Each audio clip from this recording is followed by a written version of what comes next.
stranger? Stressed. Been looking for work. What you looking for? 2 ounces of hard white. Bitch. People are always asking me, Kiki, the books that you write, is that about you? Is that about your life? I used to rob drug dealers. I used to traffic drugs. I was a savage. I used to get it, and I didn't care who I got it from. I've been looking for you for 2 weeks. Where is my money? And now I can sit here and show you guys a glimpse of my life before I turned it around. I'm gonna ask you one more time, Kiki. Think hard, all right? Where's my goddamn money at?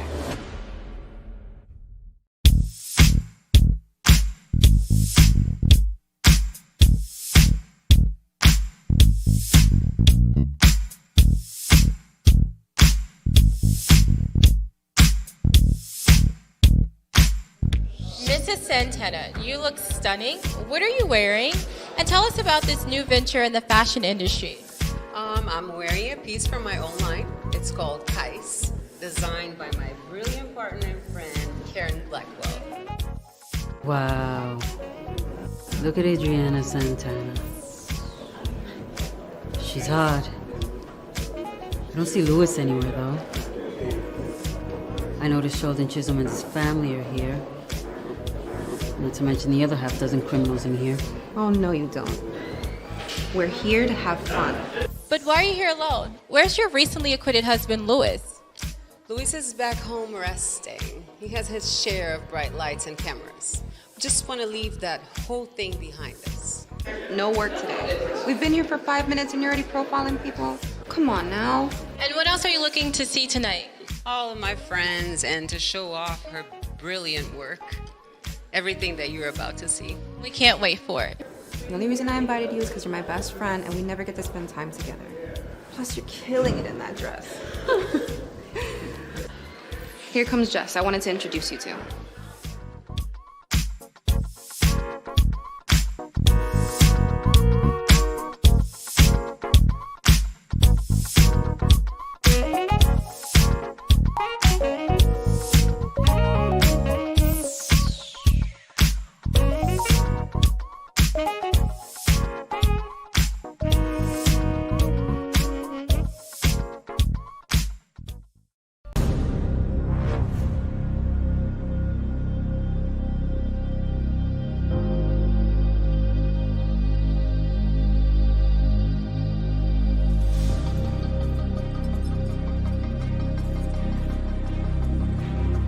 When you done?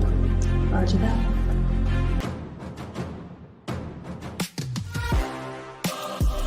Then why do you have it? She told me to keep it! I'll be out in a minute. Stop with the lies!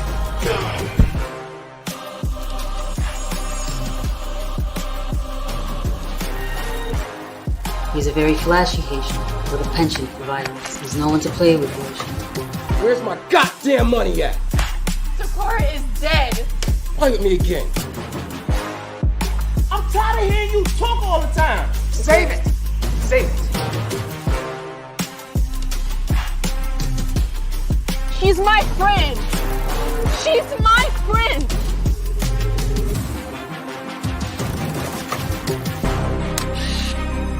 But I will not give up. I will not give in. And I will not get caught. Time to go hunting. And the winner is Wes Clark. Congratulations.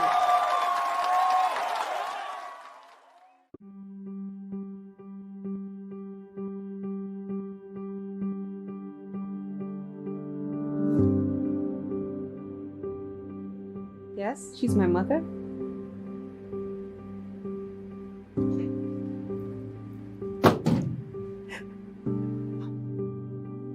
Rock stars. There is nothing like those wild, rebellious party animals. Entry number 60. When I decided to pursue acting, I never thought it was this difficult after weeks of being homeless, jobless, sleeping on my friends' couches. I'm finally here! Just take care. What are you of doing? yourself. Shh. What's going on? Tribe, they're Terry. coming.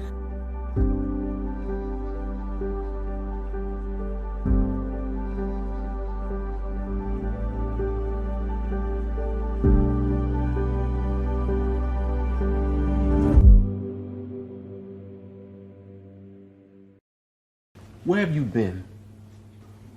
I've been calling you on your cell phone all day. At work.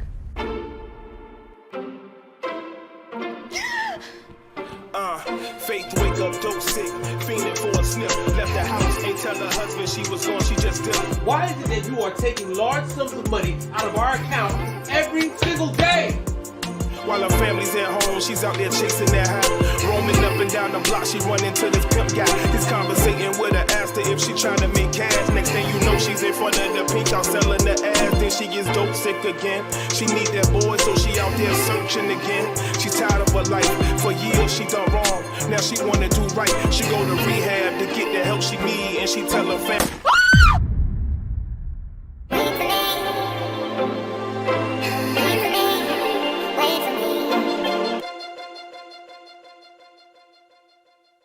I'm Yoshi Lomax, superstar attorney at law and fugitive.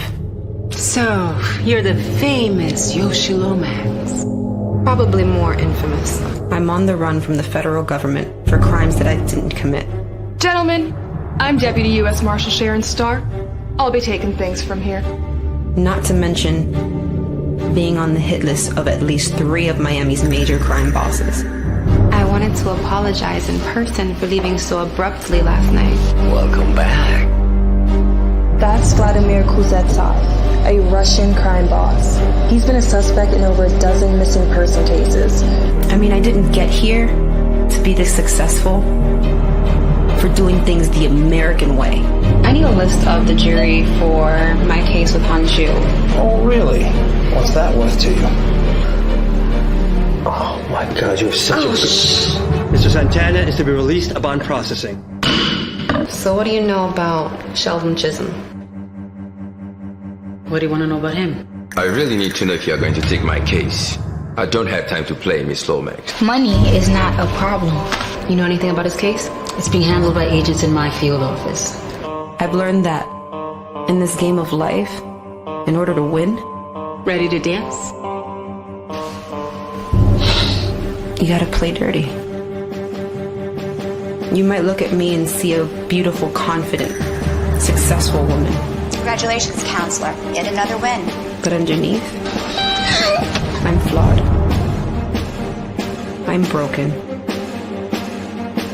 And I'm scared. So I have no choice but to run until I can find a way to clear my name. Miss Lomax is now considered a fugitive of the United States. Catching fugitives is my business, which makes her my suspect. You and your associates are relieved. Look. She killed one of our own. But I will not give up. All right, people, listen up. Get a picture of Miss Lomax out there so the public knows what she looks like. I will not give in. Okay. People, we got a game plan. Let's break and execute. I will not get caught. Time to go hunt.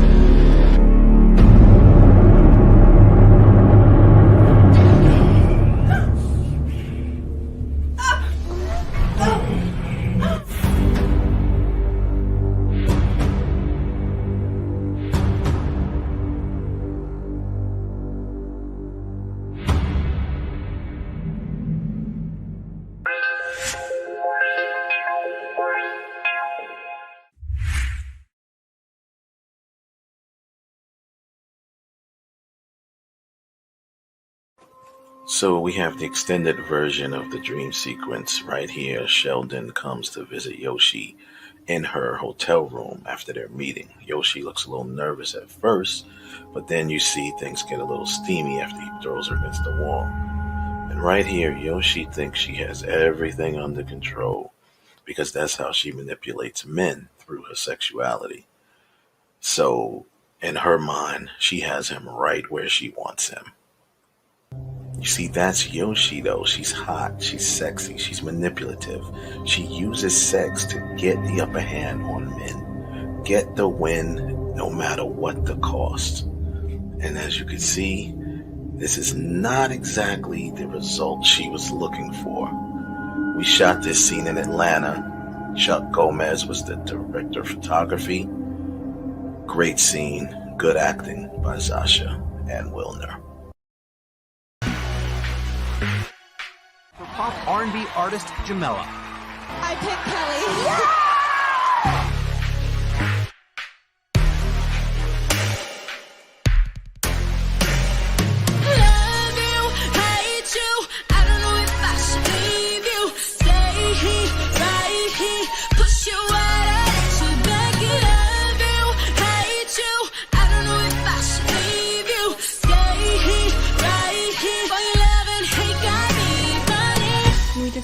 Handle this in the morning, please? No, I think I want to handle this right now. You can give your time to the studio boy, but I think your man can get a few minutes.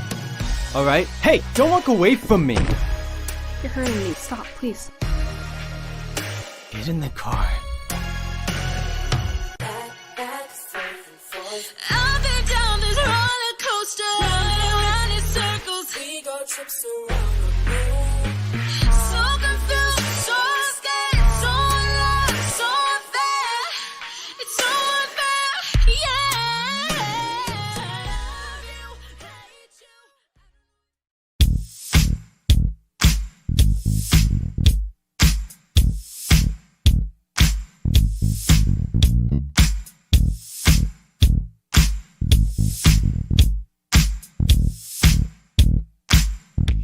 Standing next to me is one of the sponsors of tonight's fabulous event, music mogul Lance Wallace. How are you, Lance? Good evening, Michelle. I'm well, thank you.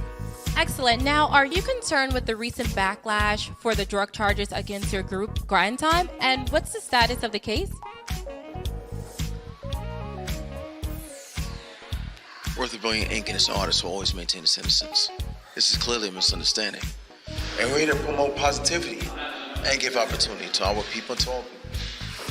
That's it. And so what do you think about Mr. Wallace is here to promote his fashion line? He will only be answering questions about that subject. Thanks.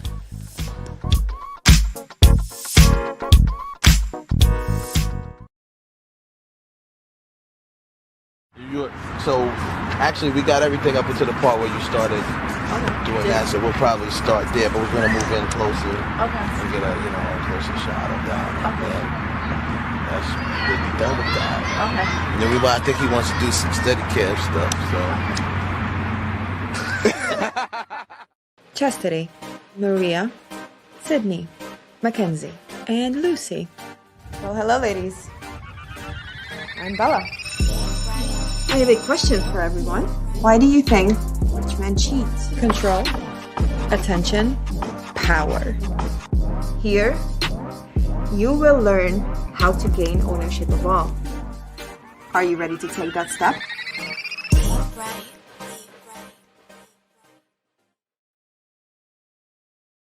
Y'all, this is Rayon Lawrence, and you're watching. Y'all, this is Rayon Lawrence, and you're watching Real Talk with the director. Hey everyone, it's your girl Catherine Nunez, and you're watching Real Talk with the director and the council on the IE network.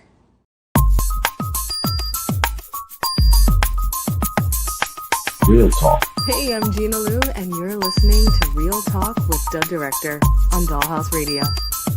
Hey, what's up? It's Logan Browning, and you're listening to Real Talk with the Director on Dollhouse Radio. Real Talk. Hi, this is Alana De La Garza, and you're listening to Real Talk with the Director on Dollhouse Radio.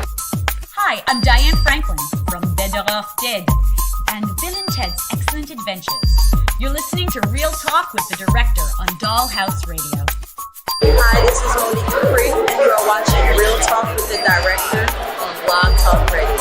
Hey, I'm Stormy Maya, and you are listening to Real Talk with the Director on Dollhouse Radio. It's Vicky Judy. Orange is the new black, and I'm here with Real Talk. Yo, what up? This is Jay Ellis, and you're watching Real Talk with the Director on Dollhouse Radio. Keep it locked. Hi, I'm Frida Parks, and you're listening to Real Talk Radio with the Director. Hey, I'm Issa Rae, and you're watching Real Talk with the Director on Dollhouse Radio. All I'm offering is the truth, nothing more. Nothing more, nothing less. What's going on? Welcome back to another edition of Real Talk with the Director and the Jedi Council. I am the Director. Be with you for the next 120 minutes or so. What up, chat room?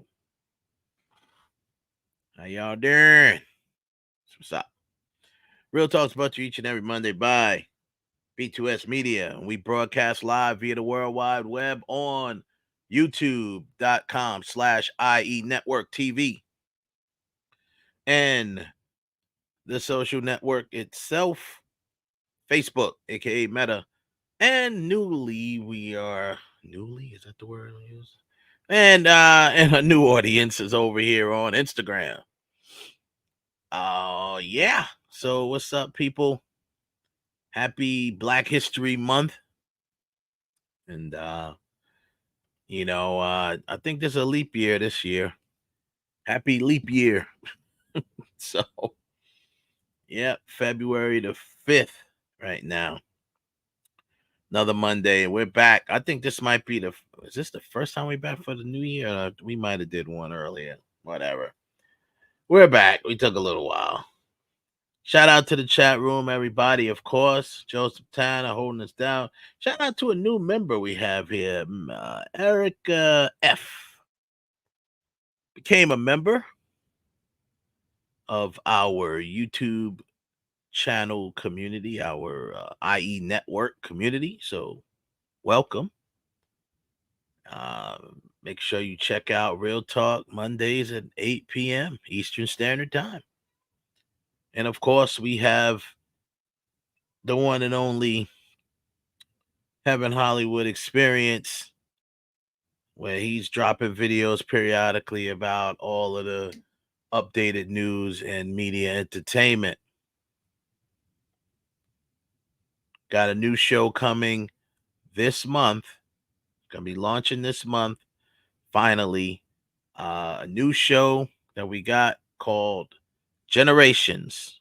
It will be launching this month. So we urge you to come back and check out our Generations show.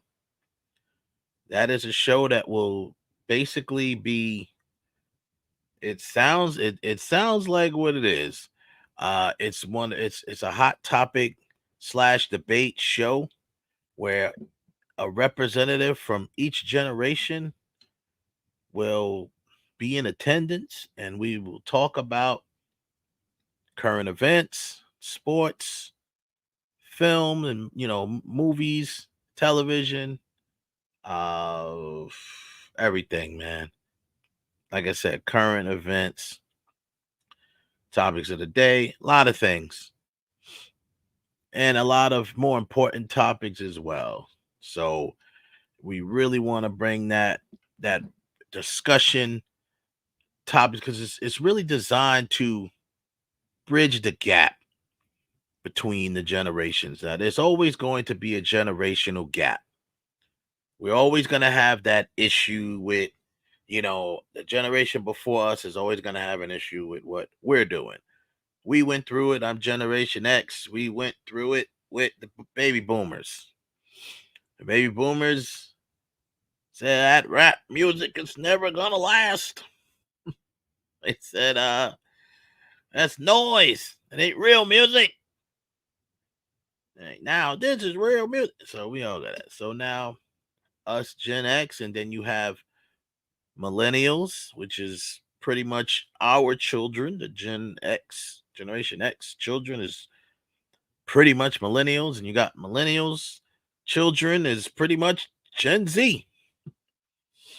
Although I have a child that represents both. I have children in millennial, and I have a Gen Z child. But I think my youngest child, I created a new generation for her, because she is a pandemic baby. So I don't know if that counts as Gen Z.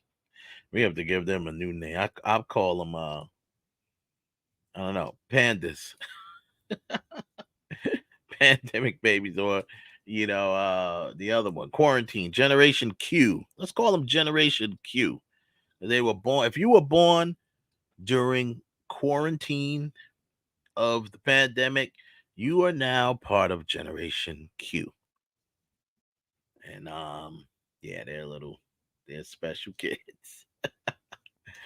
Very, very special kids. So yeah, man. So that's what it is.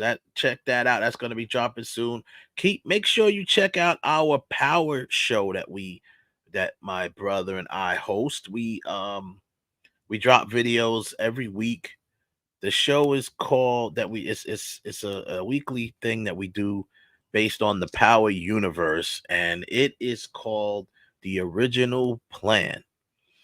Check that out whenever you get a chance. Right now, we got the latest one we dropped is The Original Plan for the character of Famous. So when y'all get a chance, head over to the site, check that out. We have a poll coming through the door if you want to take our poll. And the poll is, what was your favorite Carl Weathers role? Okay. What is your favorite Carl Weathers role? And as we know, Carl Weathers has passed away. Rest in peace to Carl Weathers. Now, this is a great thing to talk about once we do start Generations, because he was fortunate enough to be able to act in a lot of different generations, was able to see him. So boomers definitely know him. Gen X definitely knows him. And millennials, they know him too. Gen Z, I don't know, but he was in The Mandalorian. So if you have some Gen Zers that watch The Mandalorian, they'll know him too. But the choices are Chubbs from Happy Gilmore, Apollo Creed, of course, his most iconic role from the Rocky series, Dylan from Predator, the original Predator, or Detective Jericho Action Jackson from Action Jackson. We pretty much know most people, if not everyone, is going to say Apollo Creed, but he did play some pretty cool roles in between that. The honorable mention, obviously, the role on The Mandalorian. What is his name? I forget his name on The Mandalorian. I think it was like Grief Karga on The Mandalorian. Yeah. Yeah, that was, man, it's a big loss, but I mean, he from reports say that he passed away in his sleep. And like I said, a lot of people really, really liked Carl Weathers in the industry. So Esther Stallone is very, he seems to be pretty devastated by this situation, and very, saddened by the passing of Carl Weathers. There's some cool Carl Weathers moments in the Rocky series, obviously. The fact that he started as kind of like the antagonist of the movie, but he, to me, was one of those characters, especially by Rocky 2. He was one of those characters that was an antagonist that kind of brought a little depth to the character, right? Of course, that's the way it was written, and he delivered it very well too. But he wasn't just like, he was a likable, quote unquote, villain. I wouldn't even call him a villain, but he was a likable antagonist. He was, and especially by Rocky 2, you kind of saw a little bit from his perspective and started to feel for that character a little more. By Rocky 3, he won all of our hearts. All right. He teams up with Rocky, retrains him, And if anyone, and I'm talking to the young generation, because I know that everyone else my age, from my generation back, have seen at least one of the Rockies. If you haven't, go check them out. You could catch them probably maybe on Paramount Plus. You could catch them. They were on Tubi at one time. Yeah, they're all over Amazon. Go catch them. But yeah, he comes back, wins our hearts in Rocky 3, and then Rocky 4 for the youngins. Spoiler alert. They rip our hearts out. So just go check it out, man. Carl Weathers, rest in peace to him. Thank you for entertaining us and bringing that character to life. That was written very brilliantly written and created by Sylvester Stallone. And if we didn't have Apollo, if we didn't have Carl Weathers make that Apollo character so memorable and iconic, then who knows? Michael B. Jordan may not be doing the Creed movies because no one would care about him. No one would care about Creed. So we'll see. We'll see. Weekend recap brought to you by BoxOfficeMojo.com for the weekend of February 2nd through the 4th. Number 5, Migration made $4.2 million over the weekend. Totals out at $222 million worldwide. That movie was hilarious. That movie was funny. It was hilarious. Took my kid to see it. Great film. Great family film. If you didn't get a chance to catch it before it gets out the theaters, but it's probably already on home. You can rent it or whatever. Great family fun.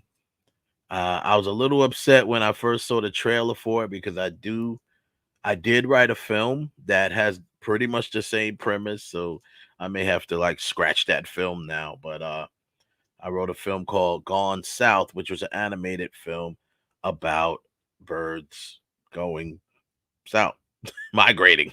So scratch that. But it was a great film. Number 4, Wonka made $4.7 million over the weekend, brings the worldwide total to $572 million. So they had a half a billy. Wonka, Warner Brothers, and I tell you, they just keep on recycling these properties. It's just so interesting. It's like no one wants to really venture out. But yeah, they made their money. Then you got The Bookkeeper, made 5.3 over the weekend and 122 million worldwide. That's The Bookkeeper. Then we have number 2, The Chosen, season 4, episodes 1 through 3. Now, this is interesting. This is not the first time this has been done. Some of these shows I'm hearing are going to start doing more where they start premiering their seasons, like first few episodes, in the theaters for a limited time. I'll see how that works out. And number 1 is Argyle, 17.5 million over the weekend. That is the new action film. It also made 16 million overseas, which brings the opening weekend total to 34 million, 34.33 something, $34.4 million. That's for opening weekend. And that is your weekend recap, brought to you by BoxOfficeMojo.com. Cool. We thank you. Shout out to our people over there on Instagram. We see you joining and leaving. Hey, just join and stick around for a little bit. If you want to talk, you want a topic you want to discuss, throw it in the chat room. And we will jump on to that. We do have some cool topics to discuss today, but we try to accommodate the people. And remember, we will start now putting the link up if you want to jump on and talk about a specific topic that we talked about on the show. we will open the lines so you could jump on and talk. Ask the questions directly. Just don't ask none regulars, and don't troll, because you will be cut off with the quickness and blocked and banned from the channel. So unfortunately, we have to put that disclaimer out there because there's still a lot of crazies out there. So we'll get to it. You're listening to Real Talk, the Jedi Council and the director. I'm the director. One half of my Jedi Council is here with me. Let me bring him in. Ralph, you're in the building. What's up, brother? Welcome back.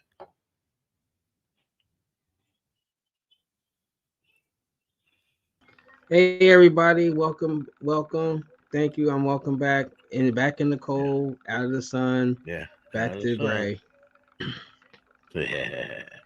Yeah, man. So yeah, man, welcome back. So yeah, bro, we of course RIP Carl Weathers. Yeah, man. I was like, wow. Very, very sudden. I think it's I think it's fair to say, I don't know what you think about that. Oh, we just lost Ralph. Oh, device not connected. Okay, we lost Ralph, so we'll get him back on. But yeah, like I said, if Carl Weathers doesn't deliver Apollo Creed the way he normally does, then I believe that we may not even have a Creed series. Of course you could have always wrote it, but a character has to be important enough to do a spinoff, right? So let's see. Let's get Ralph back in. Sorry about that, everybody. Ralph. Sorry about that, everybody. But I was saying, problem. Yeah, man. Woke up, heard Apollo Creed passed away, and I was like, what? I thought, not to be funny, I thought when I heard that, because I fell asleep to TV, I thought maybe it was Rocky playing. When I heard Apollo, they said Apollo Creed had died. I was like, why is Rocky 4 on TV? And it's like, no, it was a news broadcast. They said the actor best known as. Yeah. Wow. Sad. Yeah, man. No, I don't know if you heard what I said earlier, but I was talking about I said it's almost fair to say, and you tell me if you think it's fair to say. I said now, of course, the character was created and written by Sylvester Stallone. However, had Carl Weathers didn't deliver the character as memorable as the character became, and favorable, because by the time the second Rocky came around, he started winning our hearts. He won our hearts in Rocky 3. But my point is, had he not have put that in there, it's fair to say, I think, that we may not even have Michael B. Jordan doing the Creed series, because we don't know if that character would have been important enough to even spin off. Agree. I mean, because could you have said that it wouldn't be Creed, that it could have been Lang, Clubber Lang? No. It certainly wouldn't have been Drago. Well, Drago, and probably Drago. I think without Apollo, you don't get Drago. You don't get it because I mean, if he didn't kill Apollo, then he wouldn't play the World Rocket World. So I mean, but you certainly wouldn't want to call it, Clubber Lang or Tommy Gunn, like their offspring. I know coming back to Yeah. So I mean, but and then even what I think is that even with him playing the part of Apollo Creed, a lot of that, why the character remember, is because of Carl Weathers. He put the spin in, whether it's his laugh or his enthusiasm or something, but he put a lot of himself into that. Into the character. Exactly. I agree. That's what I mean, because we would have still, I mean, he wrote the character, so we would have still had Apollo Creed, the character. But it wouldn't have been the same. Of course, we always think about, it wouldn't have been the same because people would have played him different, right? They wouldn't have played him the same. So who knows if he would have been as likable as he became as a character, because I liked him even when he was the antagonist of the film. I still liked him. He was the opposite boxer. I mean, it's a boxing film, so there's no real enemy, but you know what I'm saying? Like, he's the boxer. He was the champ. So even though he was antagonizing and stuff like that, by the time part 2 came out, you got a chance to see his perspective a little more, and you actually kind of started feeling for him. Remember, he was literally going through it too, and he won the fight, and he was getting hate mail. Exactly. So it's like, they won the fight by split decision, and he's getting hate mail. So you got to see a little bit of his torture, which is kudos to the writing. But however, once again, Carl Weathers, I think, just delivered that role so well. So, our poll, which I know is probably going to be a clean sweep on Apollo Creed, but the poll did ask, what was your favorite Carl Weathers role? And that includes Chubbs from Happy Gilmore, Apollo Creed, of course, Dylan from Predator, and Detective Jericho Action Jackson. I did not put. They didn't let me put enough.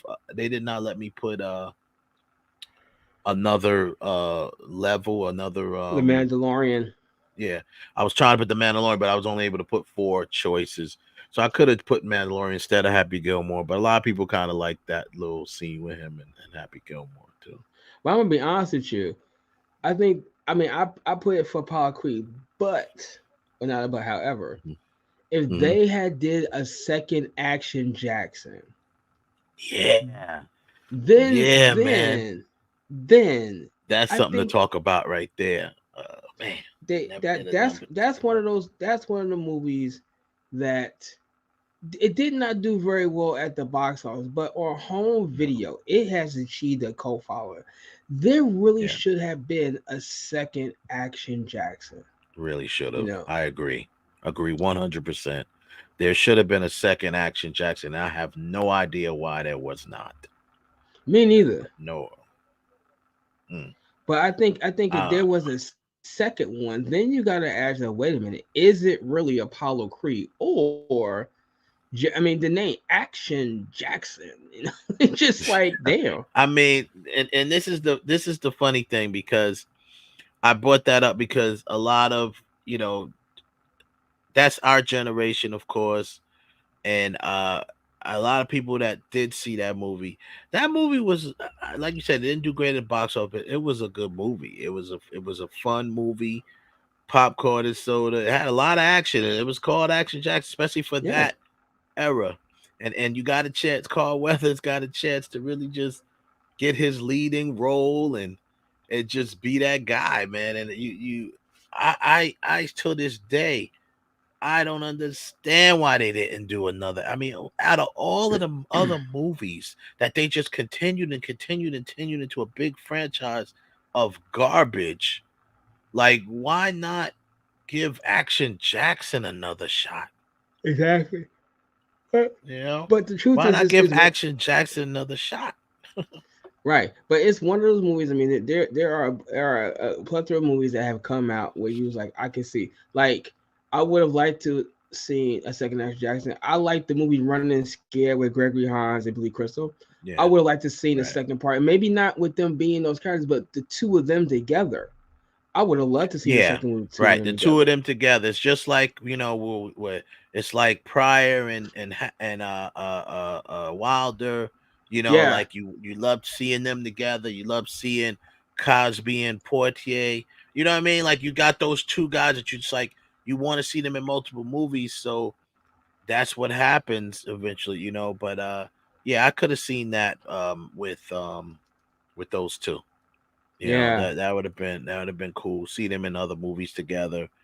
I tell you, man, it's a shame. Action Jackson. Now, here's a question for you and everyone can think. Would you? You know what I'm about? You probably know where I'm going with this. Would you be up for an Action Jackson remake? Man. Say Michael B. Jordan or somebody. No, Who knows? No. I just threw him out there. I can't see think that. Of nobody That's just the problem. Is that who would you get? Because first of all, whoever had to be physically got to be big. It would have to be like The Rock or somebody like that. Somebody who, or a wrestler, somebody that's like that. It doesn't have to be The Rock, but I'm just saying, if you wanted to be big and you wanted to do well at the theaters, then yeah, The Rock would be The ideal. Rock would be the dude, right? Yeah, But he you would also be the need dude to someone do that it. you also need someone that could give you like the cheesy one-liners that's got an appeal, whether it be sex appeal for whoever the female co-star is, but also can bring the audience in there. So Yeah, like if you Rock said is that, ideal. but if you said we're going to redo Action Jackson, we're going to have Michael B. Jordan, would I be mad? Yeah, but would I hate it? No. Now, let me be clear. If you tell me you'd be doing Action Jackson and you putting Tyrese in it, I'm burning the theater down. No. No.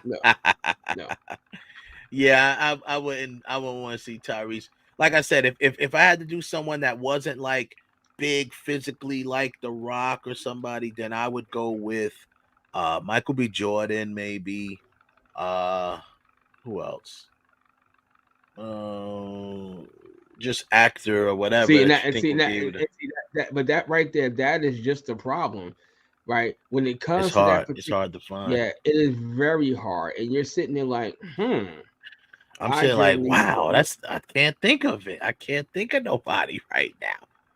And that is exactly the problem. You know, you can't think about anybody now.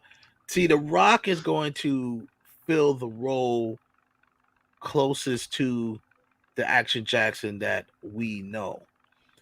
Michael B. Jordan will appeal to a little bit of a younger crowd, and would kind of fill. It would check that box off. That's the thing.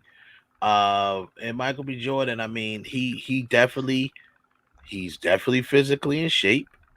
Got charisma and all that stuff. I think he could pull it off now. I don't think he could not, it's like he wouldn't be able to pull it off. It's hard to think about who else would, be able to pull this off, because I can't really think of anybody else. Because the whole point of Action Jackson was that, he's that cop. He was that cop that was, he was the loose cannon type of dude. Yeah, exactly. Loose cannon, always mess. The captain's like, oh God, here we go. Like, you tore this up. You tore this up. Like that type of deal. Exactly, like you again. So, that's what I'm saying. Like the drop off. Right, the drop off is a lot. Like who could you legitimately see as a replacement for Carl Weathers to continue the Action Jackson series? And I think that'd be the biggest problem. Yeah, I mean, I don't know, man. It's right now. There's not even a lot of black action movie actors like that. I don't know. I don't know. Now. What about Idris? What about Idris Elba? Think he's too old? Maybe not old, but you know what I'm saying. What about Idris Elba? I think he can definitely Elba get there. Physically, he can get there physically. What about Will Smith? No, too closely related to Mike Lowry. To Mike Lowry.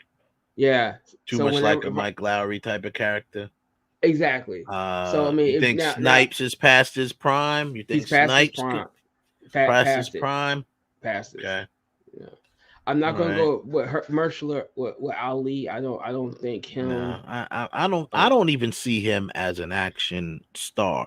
He still has to prove that to me with Blade. I don't see him as an action star. He most definitely has to prove that. I'm sorry. With Blade. The only other people we got out there that that is obviously other than The Rock. I think The Rock right now is probably the front runner. We still got they still have what's his name? Dansum Idris is a young actor still out there. Dance some Idris Hell, from I mean, what you call it? if I feel like I want to be on a limb, hey, Ryan could do it. Oh, Rayon. He could do it. I can see him being Action Jackson. Shout out to Rayon Yeah. Lawrence. Yeah, I mean, I don't see why not. I mean, he's not.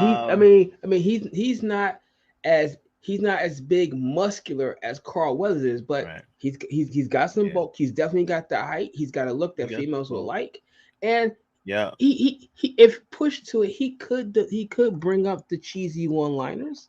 So I would.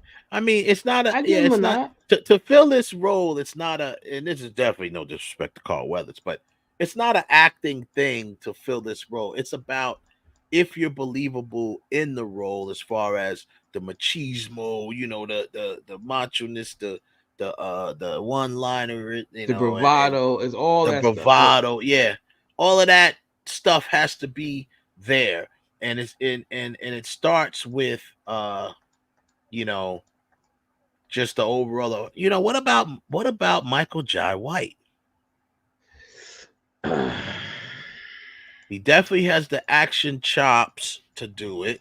He's got the physique to do it. But with that one, if I'm I saying think he can Michael deliver the Jai White, one-liners because he's got those movies that he's done, those parodies, those movies that he's done that's funny with cheesy one-liners. But I'm gonna tell you this, and this is because I know Michael Jai White, love him to death. He's on, but what ever since Black Dynamite, whenever I say, and that's all I think about, that Dynamite. He did the second part of Undercover Brother, but I'm like, but that's Black Dynamite. It doesn't fit him. Yeah, but I think just because I think those movies were a little too close, and you know what I mean? Like almost like what you said about Mike Lowry being too close of a character to Action Jackson. But I mean, the thing is though, he's to me, I'm putting him. He's number 2 for me. I say The Rock. I'm moving up Michael Jai White because he's definitely got the physicality to play that character. No problem whatsoever. He'll be able to knock that character out. He definitely can do the one-liners. He's got the physique. He's got the charm. He could have the charm. I think he could be, but he'd have to play it. We gotta remember, when I say remake, I don't mean you can't be Carl Weathers. Carl Weathers is Carl Weathers. Rest in peace. Exactly. You got to play the role and make it your own, and play the role as whatever. Still be that character. We all know the like you said, the loose cannon, detective character. So, definitely, like I said, The Rock still is the front runner. I'm moving Michael Jai White up there because of his streak physicality and experience. And then I'll still say Michael B. Jordan to be on that list. He'll be somewhere in the top 5. And then I don't know. But that's interesting. Anyone else out there think about it? Put in the comments over there in on Instagram or here on YouTube or even on Facebook. Drop in the comments. First of all, would you like to see a Action Jackson remake? You may not have seen Action Jackson, so hopefully it's for the people. Then why haven't you? Why haven't you? Go check it out. Exactly. Why haven't you seen Action Jackson? Is the question. But yeah, I would still put Michael B. Jordan in there. I agree with you. Snipes is past his prime. He would have been a good prospect. He's past his prime. I don't see that for Jamie Foxx. I don't see that. No. John Boyega. I don't think John Boyega has the charisma. No. He doesn't have the charisma. Jamie Foxx 10 years ago around Collateral. Maybe. Yeah. Maybe. Yeah. I'm just looking at the different ones that's out there, and I'm like, I don't see right now. I don't see it. Like I said, Michael J. White, he definitely moves up on the list for me. And yeah, that's it. I mean, I don't know, man. I don't know. I think Will Smith could pull it off. I think he could pull it off. But like you said, then why not just do a Mike Lowry spinoff movie? Exactly. You know what I mean? And actually, with that one, Mike Lowry, if you spin Mike Lowry off because they did the show, what was that with Gabrielle Union, where she's now in LA, you could have Mike Lowry going to LA working on some case and relinking up with her. See, so that character, no, it can't be Martin Lawrence. Couldn't be Martin Lawrence. Mm-hmm. He is definitely that is a no. That is a hard no. No, of course, yeah, that would be. And now Idris, I did Idris. Yeah, maybe Idris Elba. He's right there. He's not past his prime, but he's right there. You know, he's close. Doing it. He's close. Who else? I'm just going down a list of actors right now. You tell me what you. Morris Chestnut. You know something? Definitely loved by the ladies. I'm gonna give a slight nod to Morris Chestnut because although he played Lance in The Best Man, he's never really gotten that breakout role that it's just him. He's never really gotten a real legitimate shot. Yeah, you know? I agree. He's never really gotten that right. So now let's see. It'd be a completely, like I said, we have to think about when we talk these actors. We can't think about if if they're going to be big. It's going to be hard pressed to find actors that have the same physique as Carl Weathers had. That's not happening. We only got one or two of them. You got The Rock, you got Michael J. White. That's about it. Out of the ones that we mentioned. The other ones, they're gonna have to play a different way. They can still have good physiques and stuff, but they're just not gonna be who that is. Who else is on this list? Action. These guys, they're either too old or just. We have Leon. I think Leon might be a little bit past his prime. No, it ain't even for him. Not now. It's not even for him. No. Let's go with who else we have here. Dropping on this list. Trying to find. What about Common?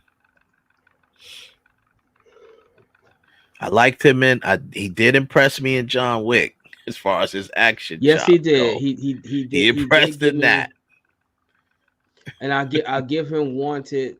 Right, but he's like another one. I mean, even the other with him and Dana in it, he's still the second fiddle. I mean, that's Latifah's movie. That's her movie. So he's another one that didn't have a chance. Now, would that be the right project for him? Like your first lead-in role? I don't know about that one. I don't know. What about Terry Crews? He got the big physique. Nah. Not about him. Nope, no Terry Crews. Nah, I'm not even. I wouldn't even count Terry Crews in here because because when I see him, Terry Crews. No disrespect, but when you see Terry Crews, all you're thinking about is him ripping off his chest and doing his chest flex. Ripping off his shirt doing his chest flex. I'm not looking at him as I can see him being action. But he definitely could be funny, obviously. But it's not a comedy. But I'm just saying he's been in. He's what was he in? Was he in Expendables? What was he in? He was in an action flick. Yeah, he's been in the Expendables. Action flicks. Yeah. He's got the physique. Got the physique for it. You know, I mean, I might put him low on my list, like, you know, down near the bottom. But you know, that's what I'm saying. Everybody think about it. You know, think of it. We're casting right now. You are the casting director for the new remake for Action Jackson, and you got to make a list of potentials, because you say, okay, The Rock is at the top of my list, but you know, The Rock is super busy. He may not even be able to get to this for another 10 years, you know? So, Exactly. you can't, you know, you can have him there, but you got to have alternatives, right? And the people we've run down, here's another person who's never had, well, no, say he's never had, he does have that because he does more comedy stuff though.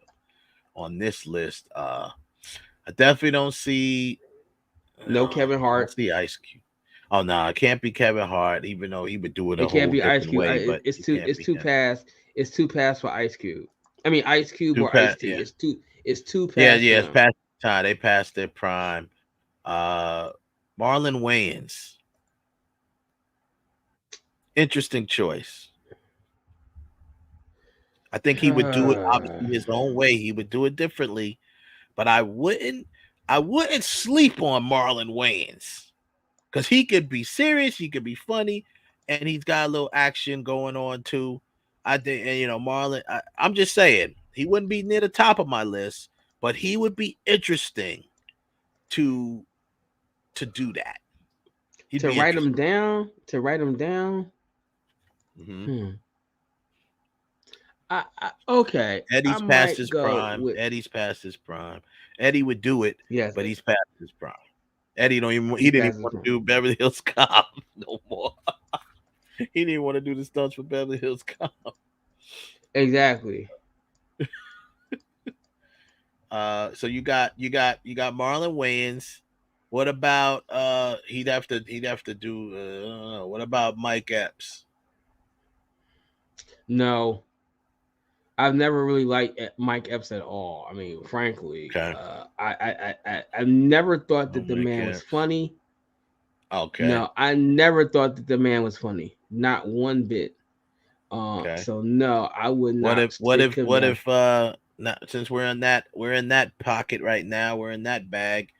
What if Chris Tucker came back to do an Action Jackson film? No, because You think it's too close to the Rush Hour type of no. stuff?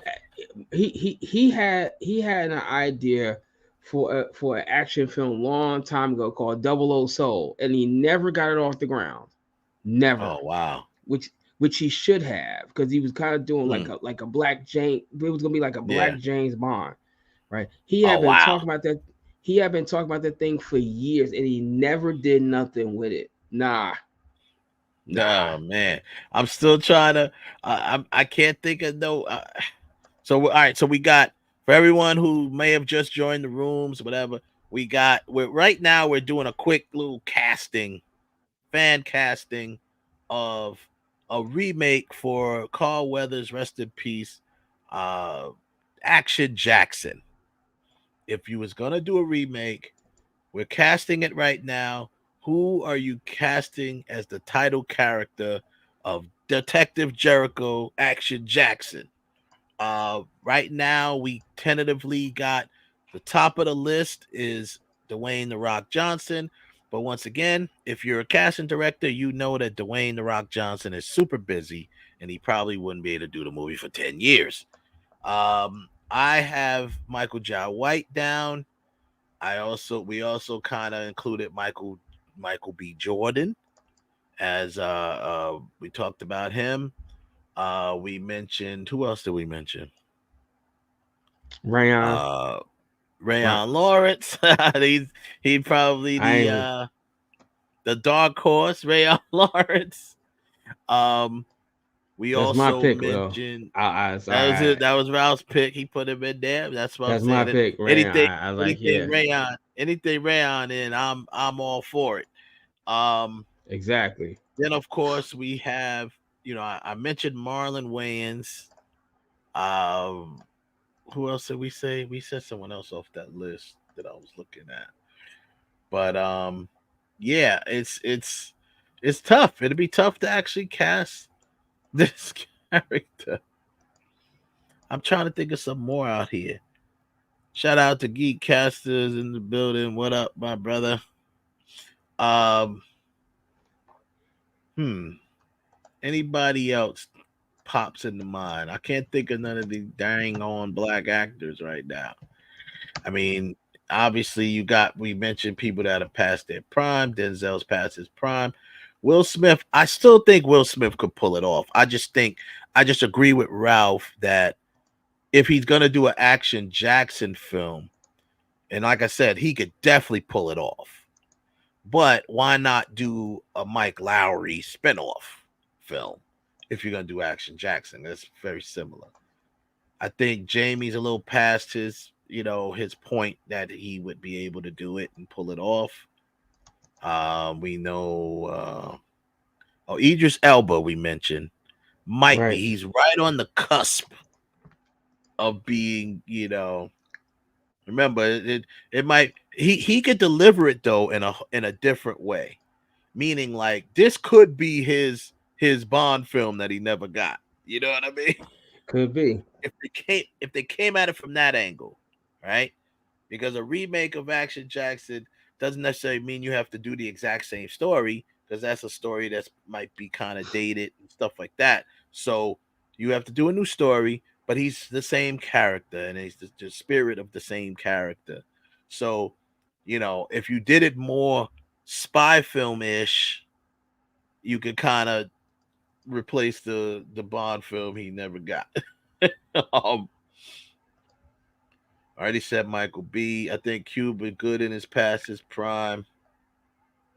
Eddie's past his prime. Eddie would do it, and Eddie would have pulled it off, I believe, if he would have did it.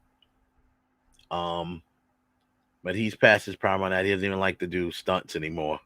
We mentioned Mahershala Ali, but I still don't. I'm not sold on him being an action star yet. He's got to prove to me. A long way got to prove that. I didn't mention Don Cheadle. What about Don Cheadle? He can actually do action. He can do Don Cheadle. Don Cheadle comes across like his funny thing is Don Cheadle's he's got this sarcastic vibe to him. It almost comes across kind of like a jerk. He seems like he's a good dude out here, but he has that jerk feel. Exactly. And let's see. One second here. There we go. We got. He said no Marion. Who's Marion? I don't know who that is. Who else? I can't think of nobody else, bro. Epps. Like I said, Nah, he said Epps. Oh, okay. Yeah, nah, he's Omar he's past his prime. Nah, he's past his well prime. past his Almost prime. past his prime. He's past his well prime. past Love his him on Power. Love him on love him on Power. He's a little past his prime. Anybody else? Anybody out there know any black actors that you would like to see in a remake of Action Jackson? And if you haven't seen Action Jackson, what are you waiting on? Go see it. Rest in peace, Carl Weathers. But if you haven't seen Action Jackson, just think about it as this character. He's this over the top, action cop character who is very, kind of reckless and that's pretty much his character. And that's why I said that Will Smith would be better off just making a Mike Lowry spinoff, because they're kind of like the same character in a way. Exactly. Right. Who else? I said, dancing Idris. No, you know who could probably do it and do it with the swag you would need to get it done, but he hasn't been an action star. It's Donald Glover. I think he's got the swag to do it. He's got the swag to do it, but I think I'm gonna say this. This is the one thing that bothers me about Donald Glover. He definitely has the swag. He has the chops. He's he can come with the funny and the sarcasm. But Donald Glover to me is missing a little bit of the, I'm just gonna say it, the masculinity that it needs to be. He is, he's in touch with his feminine side. No disrespect. I'm just saying. This is testosterone filled type of film, right? I don't know if but he definitely has. He's got the chops. Now I'm just gonna show you in case you don't remember, because you kind of asked who was Damson Idris. So I'll pop him up real quick. But share screen. He's on the show Snowfall. He's on the show Snowfall, Damson Idris. The new upcoming actor. He's not upcoming no more. He's been in some things, but Snowfall has been his big role thus far. Like his big leading man role. That's what put him on the leading man map. Damson Idris. You ever seen him? I think I've seen him once. Yeah. Oh yeah. Oh, okay. Yeah. Yeah. Maybe. Maybe. Yeah. What you call it has the physicality, but I think he lacks the charisma. That would be Jonathan Majors. What about Jonathan Majors? Pre scandal, he certainly will be on that list. Well, I mean, I'm gonna say, regardless, forget about the scandal. I just feel like he's got the physicality, he's got the action chops for it, but I think he does. I think he lacks a little bit. He hasn't shown me in his roles yet the charisma that you would need to play. Exactly, because he didn't really show. So. Yeah, he didn't really show it in Lovecraft County. He didn't really show it, and nothing that he's done has really showed that side of him. Right. He hasn't shown. Right. He hasn't shown the charisma. Now I'm gonna say he said we need new stars. Now I'm gonna give you the wild card. I give you the wild card. If you really want to give the wild card, Jason Momoa. But could you picture Jason Momoa with a cop's haircut, like not the long flowing locks, but like a crew cut, kind of like Keanu Reeves when he was in Speed? If you change his outlook, you got this big ass dude. You have to change him up. You gotta change him a lot. Yeah, change him up a lot. But I feel like if you go with Jason Momoa, you might as well go with The Rock. True. Like, they like to say, Geekcaster is actually correct. We need some new stars. Our stars are the yes, we don't have many action stars. What about what you call it hasn't really shown. He's got good charisma, but he hasn't shown he's got the action. But I think he's still a little bit too much of an intense actor, and that would be John David Washington. Yeah, he's a little too intense of an actor. I kind of put him in the same cabinet as Jonathan Majors, meaning like, you know what I'm saying? Like he's got that, little bit of side to him, but I don't know. So there you go. And we pretty much read down our people. Who would you cast in the role of Action Jackson? Better question. Really who would you cast in the role that Vanity played? I know the Vanity character. Woo! Well, I'm telling you right now, now that we could cast. There's a few out there. Don't get me wrong. Rest in peace, Vanity. There are not a lot of people out there that looks like Vanity, but what I'm saying is there are a lot of people out there that have that really that look that because at the time Vanity was new to acting. She was that fresh face in the acting world, right? What up, Jamela? Shout out to Jamela. She just, Hey, Jamila. over there on Instagram. What up, Jamela, the triple threat? Like I said, go follow her at Jamela Sings over in Instagram. Yeah. Now the Vanity character. Let me pop these. Let me just pop up Action Jackson, right? Let's see if we can get a. There got to be a picture of him and Vanity because they're on the cover. So there's him and Vanity on the cover, right? Let's find Action Jackson. Oh, and then this is serious business here, man. Shout out to Carl Weathers, of course. Rest in peace. Oh man, I forgot Sharon Stone was in that. Yeah, Sharon Stone is in that. She was sure in that. She was Delaplane's wife. Peter Delaplane's wife. Yep. Good villain too. Pretty good villain for a movie, Peter Delaplane. Okay. Here's a picture of I'm trying to get a what did they have? See, I hate Rotten Tomatoes. Rotten Tomatoes had it at 19%. Wow. Screw them. The hell do y'all know? I don't exactly. I don't mess with them. But here's some pictures I was trying to find for real. Yeah. I mean, this is one right here. It's just hard to find. I was trying to blow it up. I don't have to blow it up. Part of it. Nope. But you can see it at least.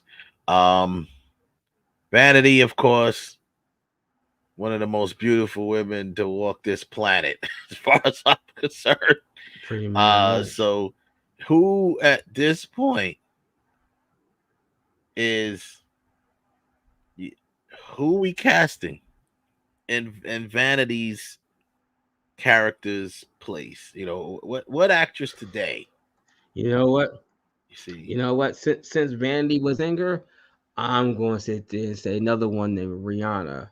Put her as, woo. Okay, that would be a nice little comeback role for Rihanna because she hasn't done nothing in a while. Yeah, and see, if you have Rihanna with her accent and Idris Elba with his accent, now you got that say, oh damn, that international appeal, international flavor. Yep, you got the international flavor. That's interesting. And Vanity, once again, Vanity was one of the most beautiful women on the planet, especially at the time. Ever. Yeah, ever. Like I said, especially at the time. Forget about it. What about what's my girl's name? I think she would probably do good as that character. So just for people who may not be familiar with the character, her character from Action Jackson. She played. Well, she was a heroin addict, right? Yes, she was. She was a heroin addict. She was Della Flame's jump off. Yeah, she was basically the mistress to the villain of the film, and she kind of Action Jackson saves her from a situation where she's about to get bumped off. And she kind of gets stuck with it. So it becomes this, not buddy film, but you know what I'm saying. They back in the 80s, they did films like that. It's just like Commando with Ray Don Chong and Arnold Schwarzenegger, right? You have that the big dude, the action guy, and the sidekick female, right? That gets dragged along somehow, dragged into the chaos. So that's kind of like what happened with her character. So that means you need someone who's going to be beautiful, of course, someone that's going to be a little witty. They have the can be snappy and witty, little attitude. Preferably you want someone that's going to be kind of athletic to do the stunts, especially now. Back then they had more stunt people doing the stunts, but now a lot of people do their own stunts up to a certain degree. So preferably you want someone who's athletic. I don't know. I'm thinking about what about why can't I think of her name right now? Lisa Bonet's daughter. Zoe Kravitz. Yeah, she could do it. Yeah. Zoe Saldana. What about her? Ooh. She's not bad enough, or That's Zoe bad though. Yeah, she is. That's an interesting choice. She definitely has the. We already know she's got the action chops for sure. Right. Zoe Saldana, that is. She got the action chops for sure. She definitely has, she'll be able to nail the role with no problem. She's a good enough actor, obviously, nail the role, play a heroin addict, whatever you want to call it. I think Zoe Kravitz could do it as well. And Zoe Kravitz is stunning herself, Trying to think. But Zoe Kravitz, for what I've seen up until now, she always plays kind of like this mellow character. Like her attitude, her personality seems to be, just look at her. Like she just seems cool, right? She always plays this mellow, cool character, right? So will she be able to be, snatched around and in all of the action that's going on and get crazy things going on and screaming here and there? Because remember, now that's the role. Of course, you'll get some of these feminists that'll be mad. That's mad at that role. Oh, the poor damsel in distress that's just screaming and she don't have to be a damsel in distress. I'm just saying you got to have that. It kind of became some of the comic relief of it all when they're like, oh my god, like because remember they're civilians. They're not they're not like cops or nothing. So Zoe Kravitz. Anybody got any female actresses that could fill that role? So we got Zoe and Zoe. They both can do it. Zoe Saldana would be more of I think if she played the role, it would change a little. Because number one, she demands it'll change a lot. Because she demands a certain amount of screen time, attention, whatever. So it would be like a little more. She wouldn't be the damsel in distress, that's for sure. And let's keep it real. The vanity character was definitely the damsel in distress, right? And if you can evolve that if you want to. You know something? Man. What if the damsel was Priyanka Chopra? Priyanka Chopra. Yeah. What if it was her? Wow. I'm saying that and seeing her on the marquee, say, oh wait a minute now. Wait a minute. That certainly right there piques my interest a little bit, right? My interest as well. Like, wait a minute. Exactly, Priyanka, the damsel in distress. My interest is automatically piqued. Like, okay. Yeah. I'm definitely. You already know how where I'm going with that. Most definitely. To play more like that, the original character, more of a damsel in distress character, not as much of a, whatever. That'd be interesting. So we can put her on the list.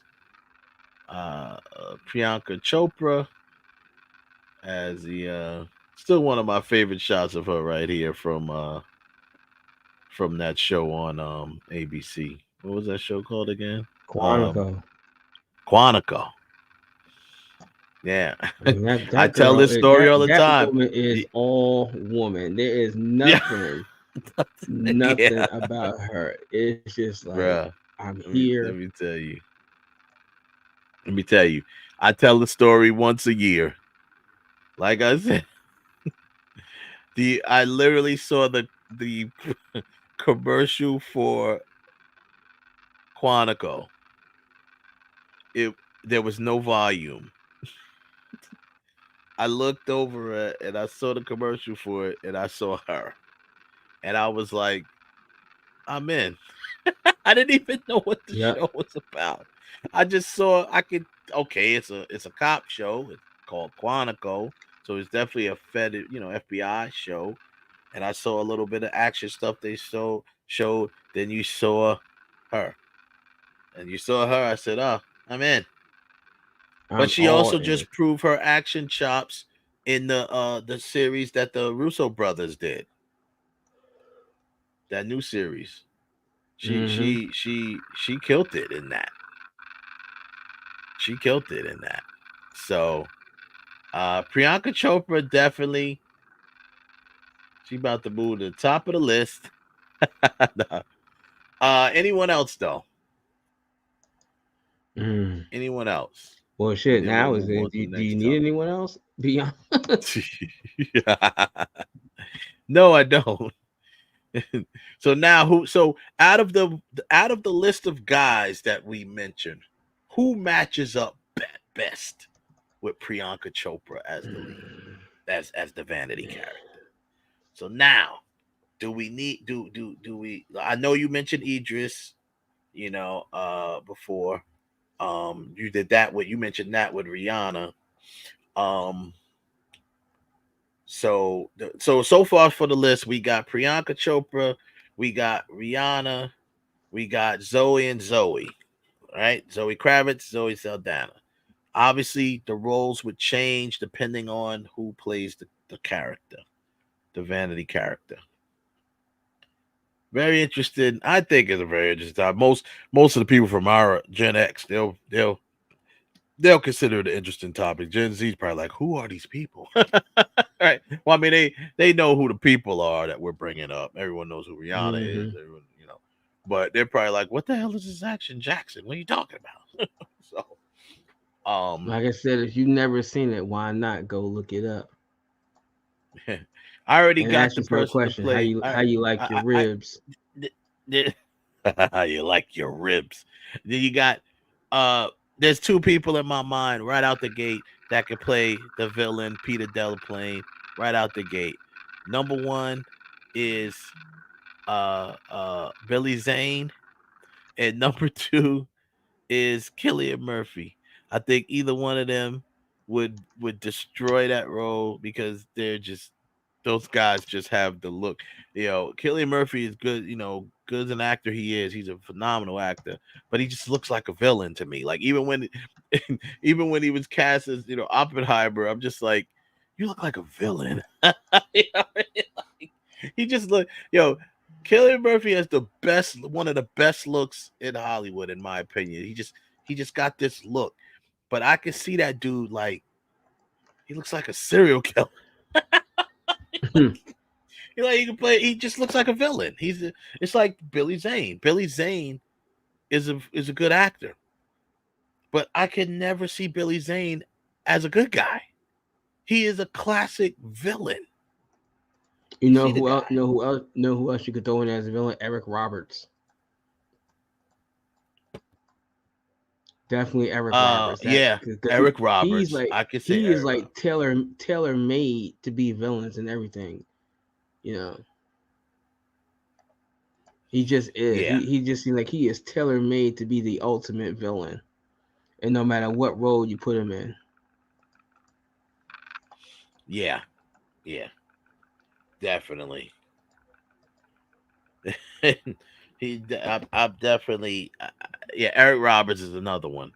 He just plays a great villain. Some guys are just great villains, and I think he would be a great villain.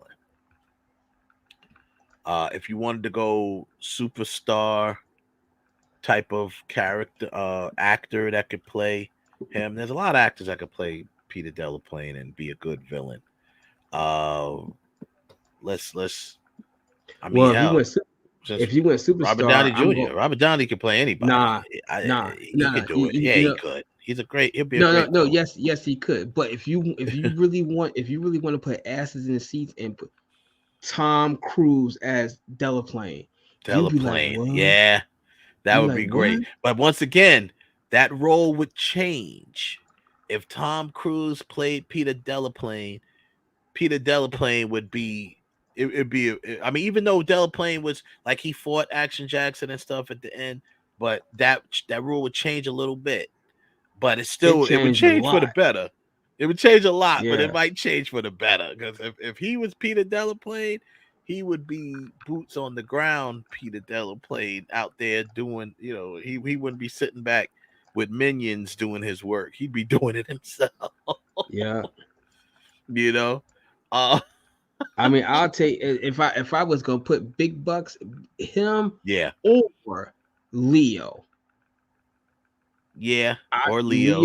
Leonardo DiCaprio. Leonardo DiCaprio would be a good Peter. And once again, the people who may not know what we're talking. I don't know why you guys wouldn't know who Leonardo DiCaprio is. No, not Leonardo, but I mean Peter Delaplane. We're still talking about recasting a Action Jackson remake. Peter Delaplane was the villain of Action Jackson, and played by what's his name? Craig T. Nelson.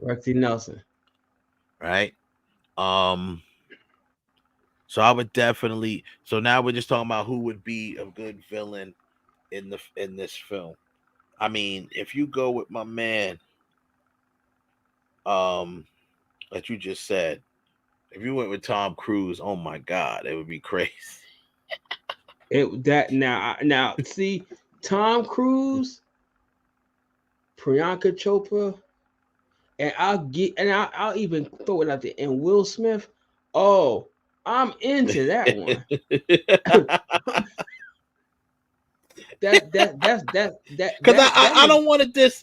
I don't want to diss Will. I'm glad you brought up again. I don't want to diss Will because definitely Will could pull this off. Will could pull off an Action Jackson film. Definitely. Oh, no doubt, most definitely. Yeah. But you give me that lineup I just said. Oh yeah, that's Thursday night. I gotta go before it really started playing on Friday. That's Thursday night midnight showing right there. Yeah. Oh, I'm there. I'm definitely there.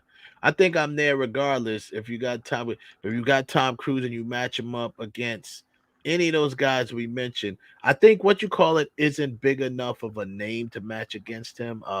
Michael Jai White, but obviously The Rock is a big enough name to put up against him. But you know something? Why I'm gonna say I differ. At that stage of his career, Jamie Foxx wasn't big enough to go up against Tom Cruise. True. And he matched him note for note. Yeah. So I think with that's Tom Cruise, because Tom Cruise knows what he's bringing. So yeah, we already know what Tom bringing to the right. Yeah, because if you see Jamie Foxx's first couple of movies, right, like some of the stuff that he bring, like he's playing, but when he got in that thing, when he's sitting there, and when we're going to talk about this later on, but when we're doing our scenes, but when he's sitting there in that room with Al Pacino, and he's telling him how Homeboy is a better baseball player, look at Jimmy Foxx bring out his A game right then and there. That's when he really stepped to the plate. Yeah, no question. Jamie Foxx, but that's when he stepped to the plate. Yeah, he's a phenomenal actor. But that scene alone. Yeah, that scene. I agree. Wilson. It's not that he wouldn't be able to do it. Of course, he'd be able to do it because Michael Jai White would be able to fit that role. That would be good though. That would be interesting to see. It'd be a nice little in fight too. You know what I mean? Mm-hmm. That'd be a nice little the ending fight to that would be off the chain. Yes. That'd be up to Che. But yeah, I think that's pretty funny, man. So let's just moving on real quick. Hell, So, not for nothing, but not for nothing. Since I'm saying like that one, that would be a role that I could even see Stallone dipping himself into to play that part. Because to play the he's never villain. really Peter Delaplane, he's yeah. never really played the bad guy. There's been roles where he was like little like most of the stuff he's like the bad guy, but I'm really the hero. Make him the bad guy, and I think in that role he prospers because it's something that you never really seen. That's why Denzel Washington was so damn good in Training Day, not because of Training Day, because he's playing something we ain't never seen before. Like yo, Denzel, he popping dudes in the head. Like what the.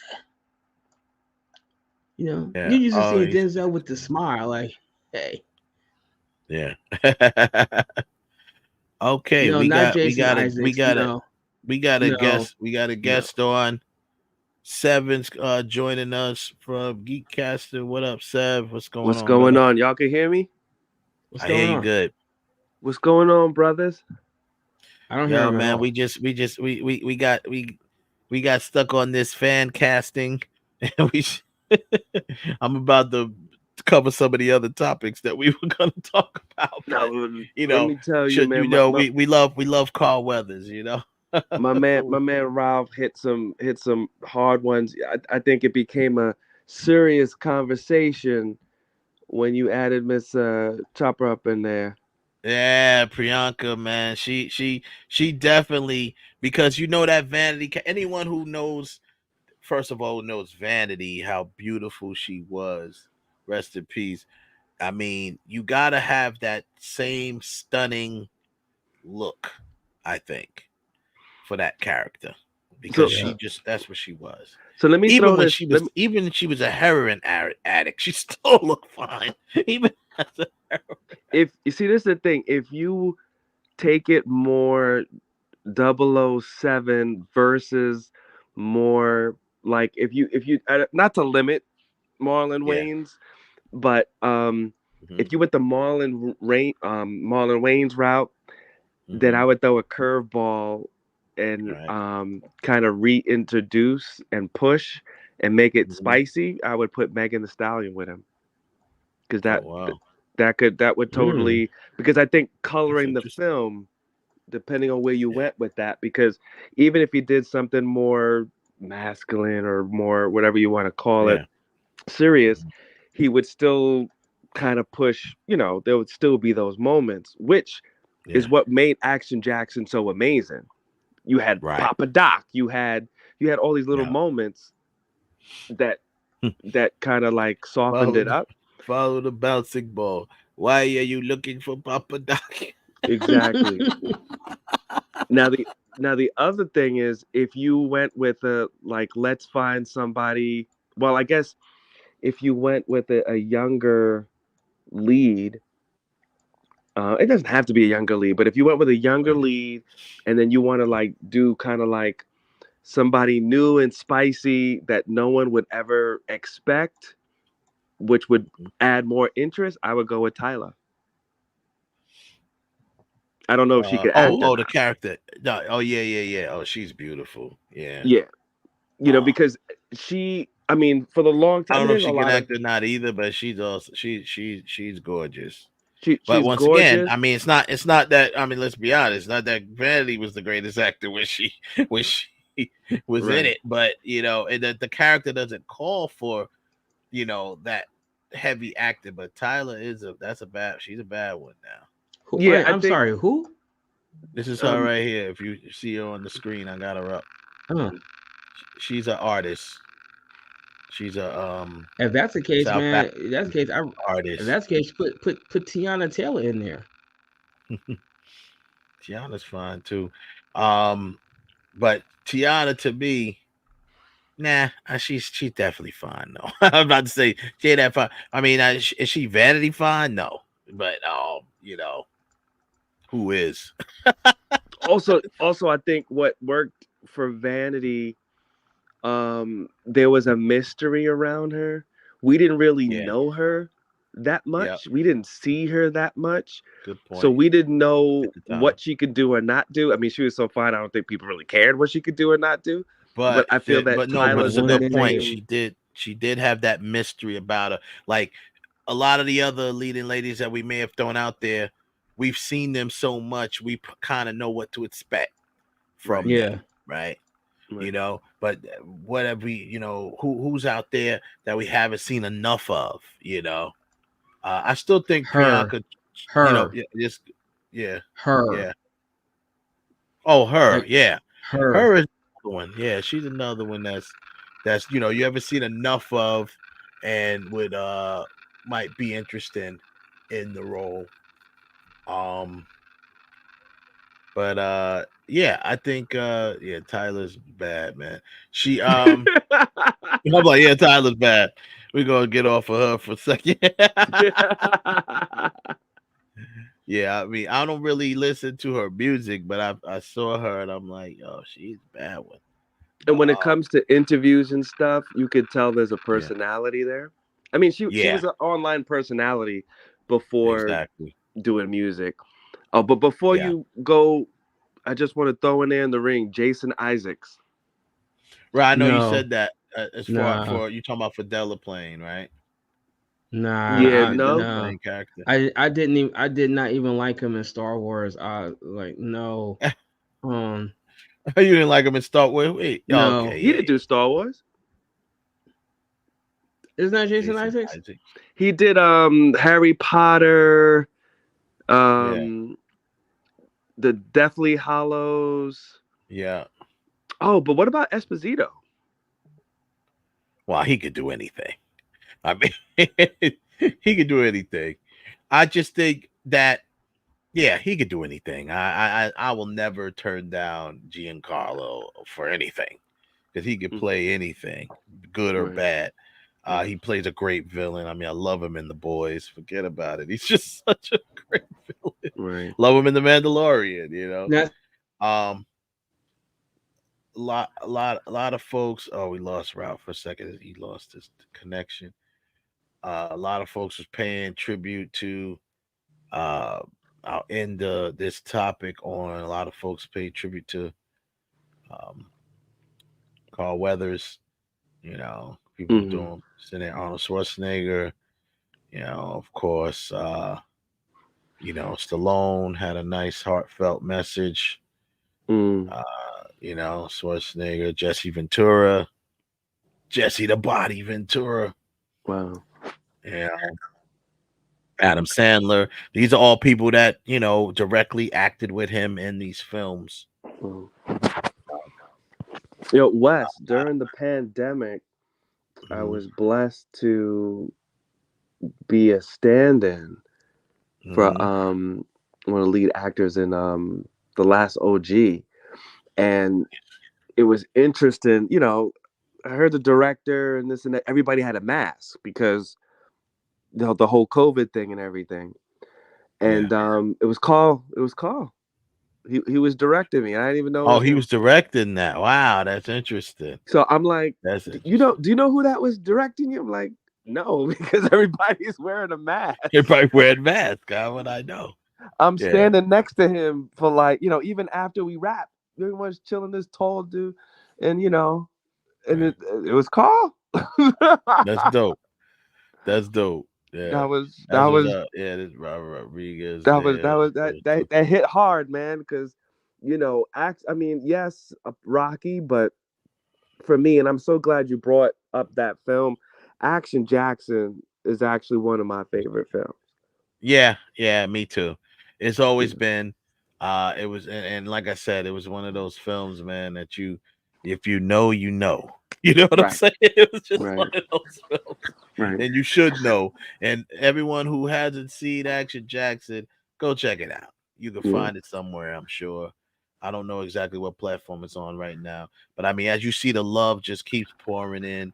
The whole Star Wars crew.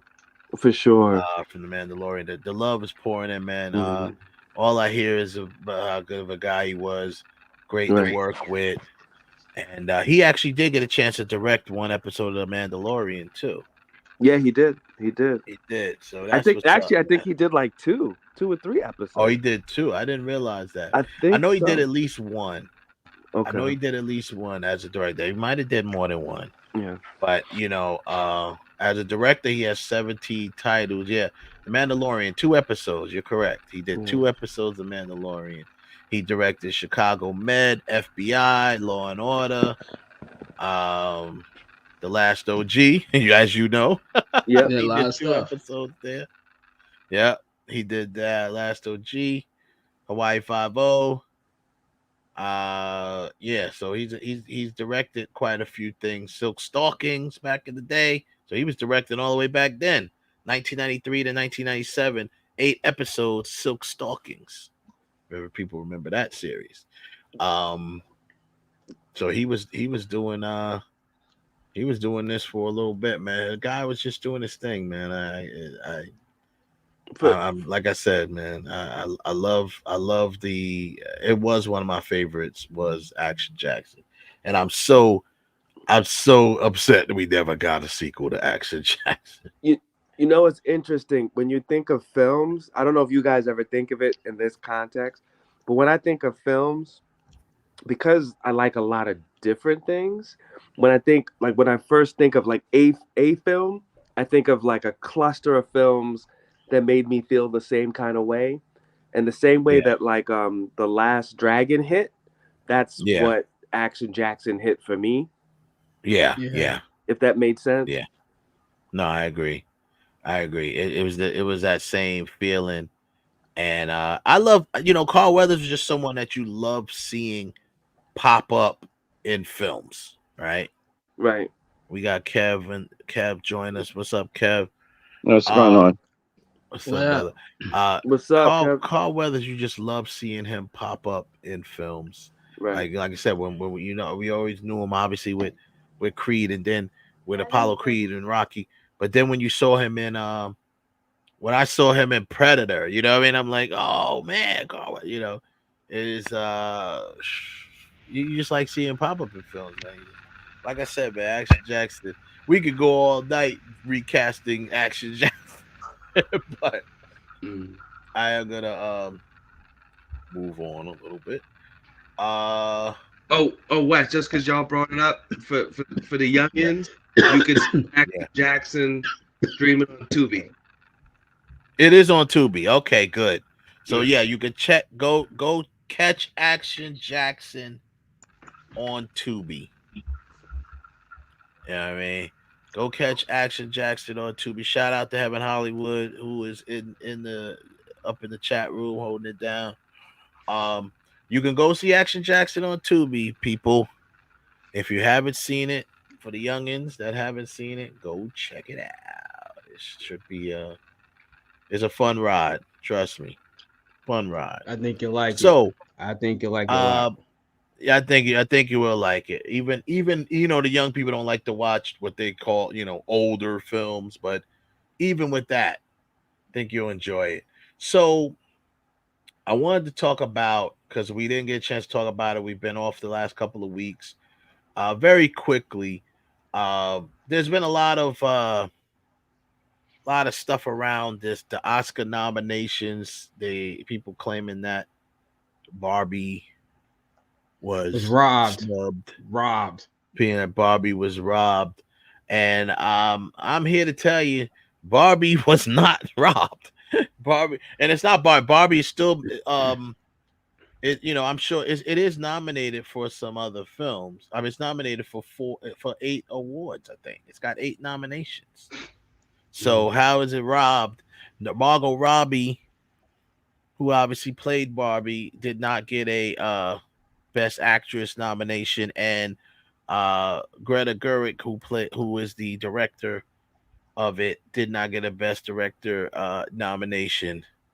Okay. So nah, I don't think it. So that means they're gonna get I didn't win anything, but you're gonna give me an award just because I participated. Well, I mean, they got 8 nominations in other categories, so I mean, what else do they want? I mean, including Best Picture, which I don't think they'll win Best Picture, but they have an opportunity to. They got a Best Picture nomination, which I'm on the fence about that, but I just think they should do like what the Golden Globes did, and the Golden Globes just basically made up a category for best box office film, which the only I'm thing I tired of didn't like the way the only thing I didn't like what they did about it was no point. Best box office film, there is no category. I mean, like there's no competition for that. You already know who it is. Whoever wins is the person who won at the box office. So there's no point in putting anybody in a category just so you could say, and the winner is. No, you just might as well say, listen, we're giving out an award now for the best achievement in box office sales. One award to one movie, whoever the movie that made the most money this year in the movies. Plain and simple. And just give them the award. There's no suspense. Now that I agree with. That's how it should be put. That's how you said it exactly how it should be put and how it should be categorized. Yeah, exactly. Just say, hey, this is for best achievement in box office sales, and it's nothing wrong with acknowledging a movie for doing that. But don't try to gaslight us like this movie just beat out all these other movies in this category. We already know that it beat them out. It made the most money. So just give them the award. But I would rather them do that. Because here's my thing. For her to be nominated for Best Actress, right? I mean, I wouldn't go lose my mind if she was nominated, but I'm just saying that I don't feel that she was quote unquote snubbed. Because number one, who's she up against? Let's start with that, right? She would have been up against Annette Bening for Nyad, Lily Gladstone, Sandra Hüller, Carey Mulligan, and Emma Stone. Which also means one of them would have had to go. Are you taking out the girl from Killers of the Flower Moon? Everybody's been raving about her performance. You taking her off? You're going to take, everyone's been raving about Emma Stone with Poor Things. So that's another thing. Carey Mulligan in Maestro, who she was phenomenal in that. That was a good film. A lot of people, that flew under the radar to me. Well, I didn't think it was going to be that good. I don't know. So you got all these people with these roles, and now you have Barbie. You have Margot Robbie, who is a good actor, but Barbie, nah. It's not a it's. I think when people not a leading role thing. When people kind of have this debate, they got to separate from who you like. And I think it's really important. Just like, I like Margot Robbie, she's beautiful, this and this and that.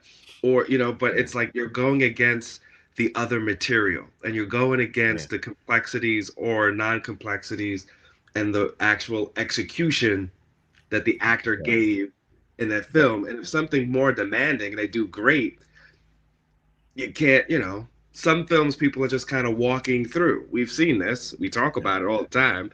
They just kind of, not that they did a bad job, but they, it's kind of like they just kind of walking through, versus some material is super demanding and some people knock it out the box. Yeah.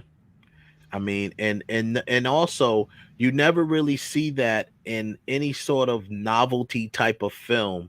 You don't see them get leading actress role nominations. Because even when you think about it, even if you think about superhero films, I mean, we all know that Auntie Angela Bassett probably should have beat Jamie Lee Curtis for supporting acting in for Wakanda Forever, right? But once again, she was. I mean, she wasn't technically the lead of the film. Technically, the lead was old girl who plays Shuri, but hell, she was damn near the lead of that film. She had just as much screen time as Shuri, pretty much through the whole film. But once again, she got the supporting actress nomination. I can see that, and I'm gonna say this: if you're gonna give her and you're gonna give Ken leading role nominations, then why haven't we seen anyone from any of these other like comic book movies? Why not Chris Evans as Captain America? He didn't put on just as good a performance as any of those people did, or why not even Robert Downey Jr. as Tony Stark?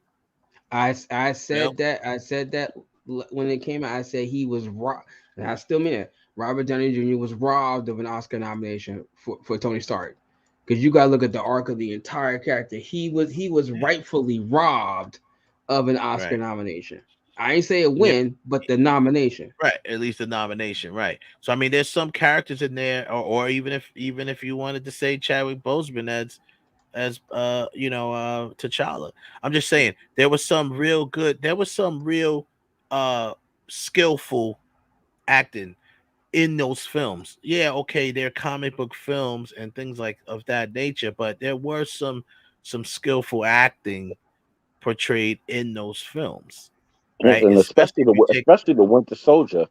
Yeah, I was just about to say that. If you take Captain America: The Winter Soldier, that film, you know what I mean? You take that, like we said, how Robert Downey Jr. just redefined the character of Tony Stark, and he was the flagship character for that entire universe, pretty much. And like Ralph mentioned, his complete arc overall, it's like, yo, wait a minute. You see what I'm saying? So, but I'm just saying, if you're considering this guy is Ken, did he do any better than any of those other guys from the comic book films? Now, of course, the films that don't come across as comic book films, like the Dark Knight stuff and Joker, the villains, they get nominated. But I mean, if that's the case, why wasn't Christian Bale nominated? Good point. Yep. You know what I'm saying? Why wasn't Christian Bale nominated for Bruce Wayne? But you could nominate Ryan Gosling as Ken? Like what? But you know what?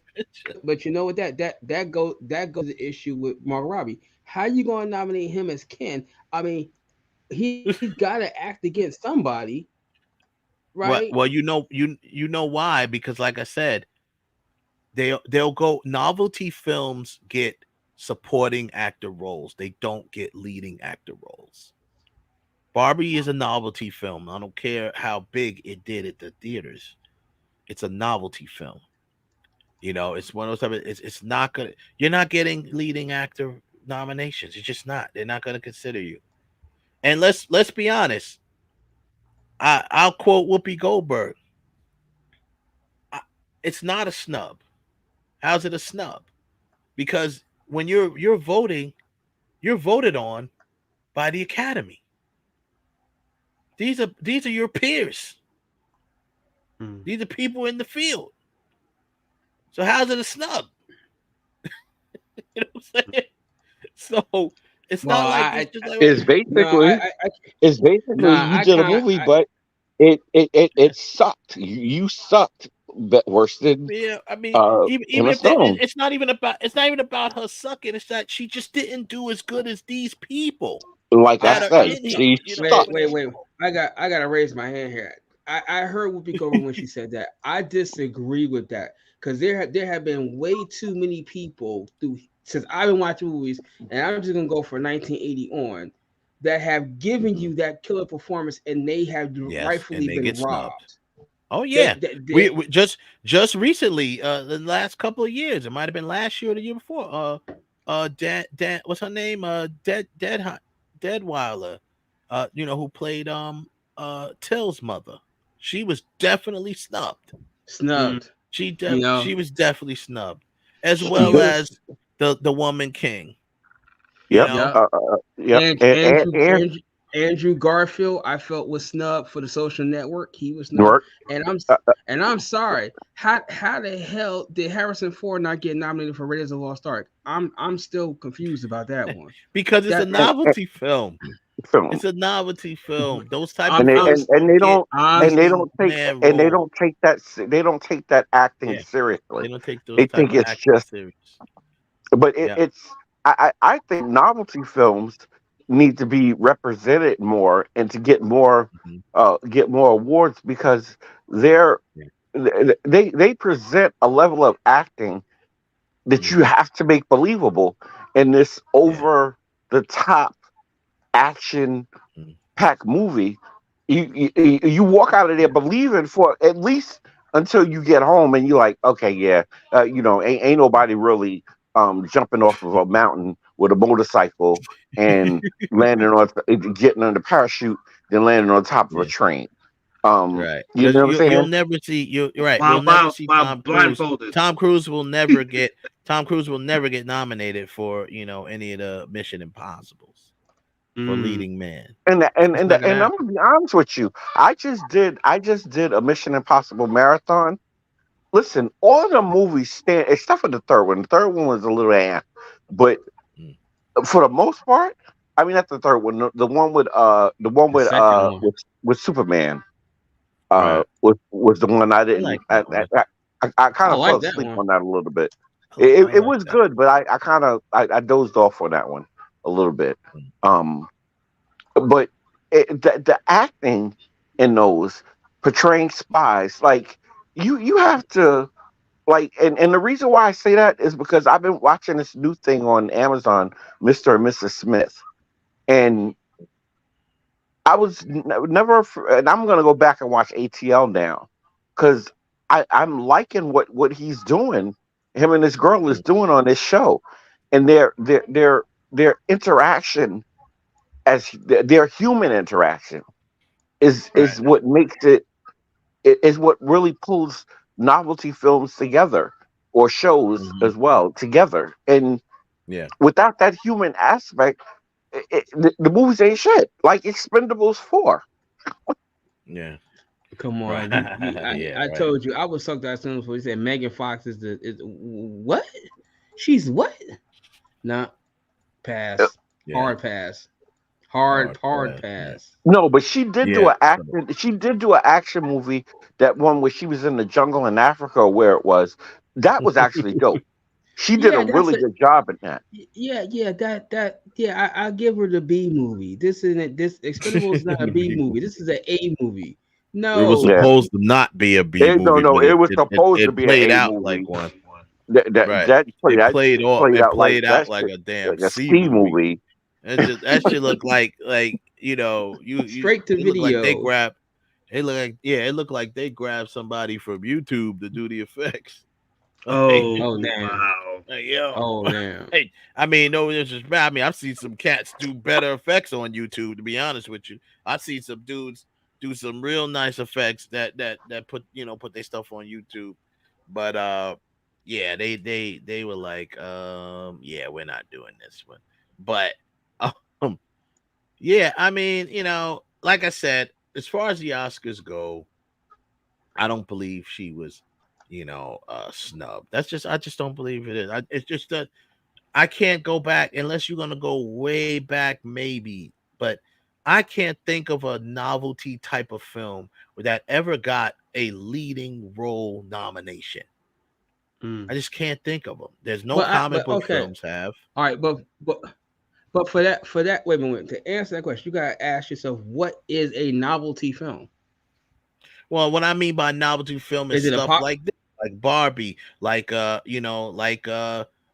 comic book films, like G.I. Joe, these type of films. These are novelty films. They're films that's they may be fan favorites. They may be films that people love, but they fall under a certain category where it's like, I've never seen it. I've never seen those actors from those films. Like we said, You know, there was some good acting going on in Black Panther.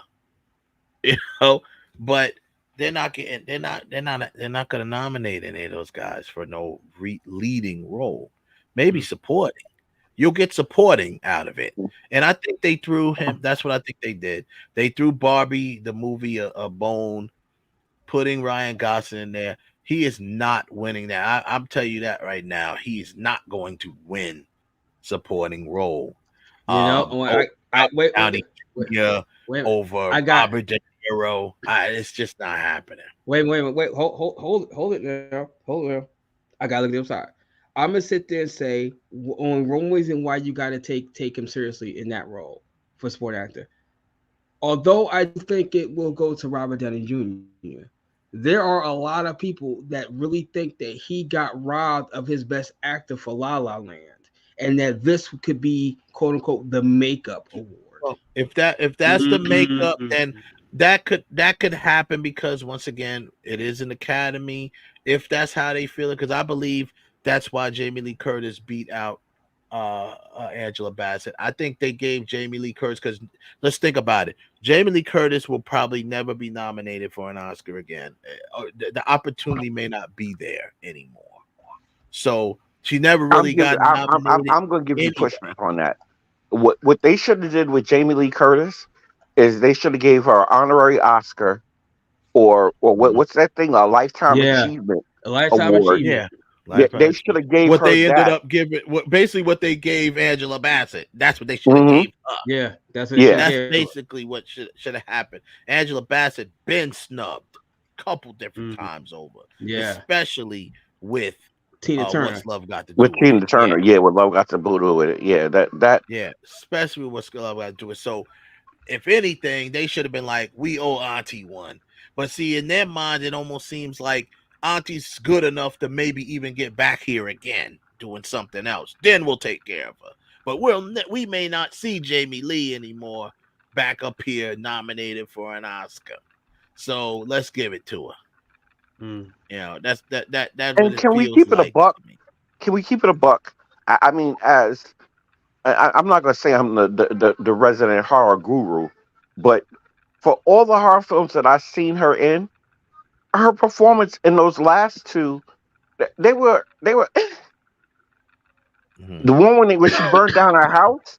That was great. Yeah. That was good. Performance was great. I love that one. That was good. That performance was great. But the last and that's another one. Not to cut you off, Kev. That's another one that falls under the horror films. You're not going to get a leading role actor or actress for horror films. It just doesn't happen. Well, it doesn't. Well, happen. wait a minute. Linda Blair, Ellen Go for Burstyn. Exorcist. I said, how far you got to go back to get Linda Spacek. Blair, though? That's what I'm telling you. I didn't say that it has never happened, but what I'm saying is, look how long it's been since it's happened. Yeah, and because again, it's what I always say.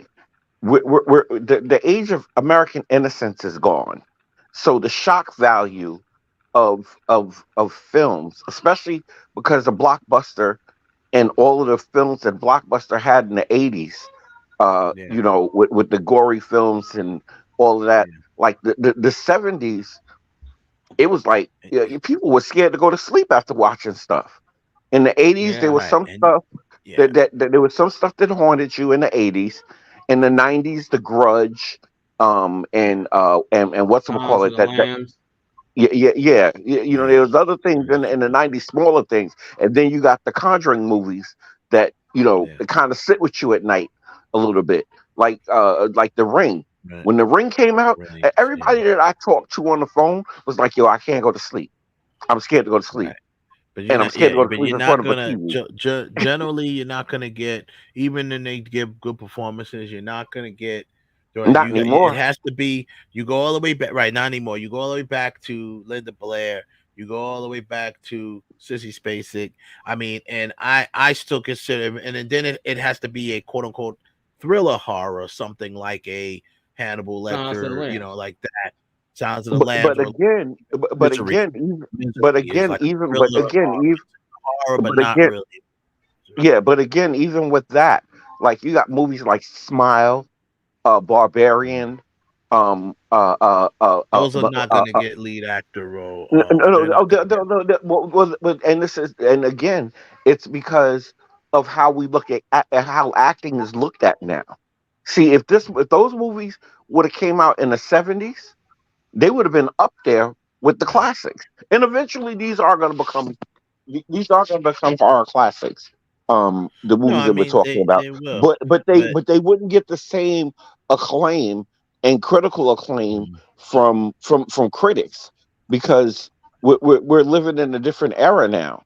Like yeah. we're living in an era of everybody's desensitized to a lot of this stuff. Well, yeah, a lot of stuff just True. stuff.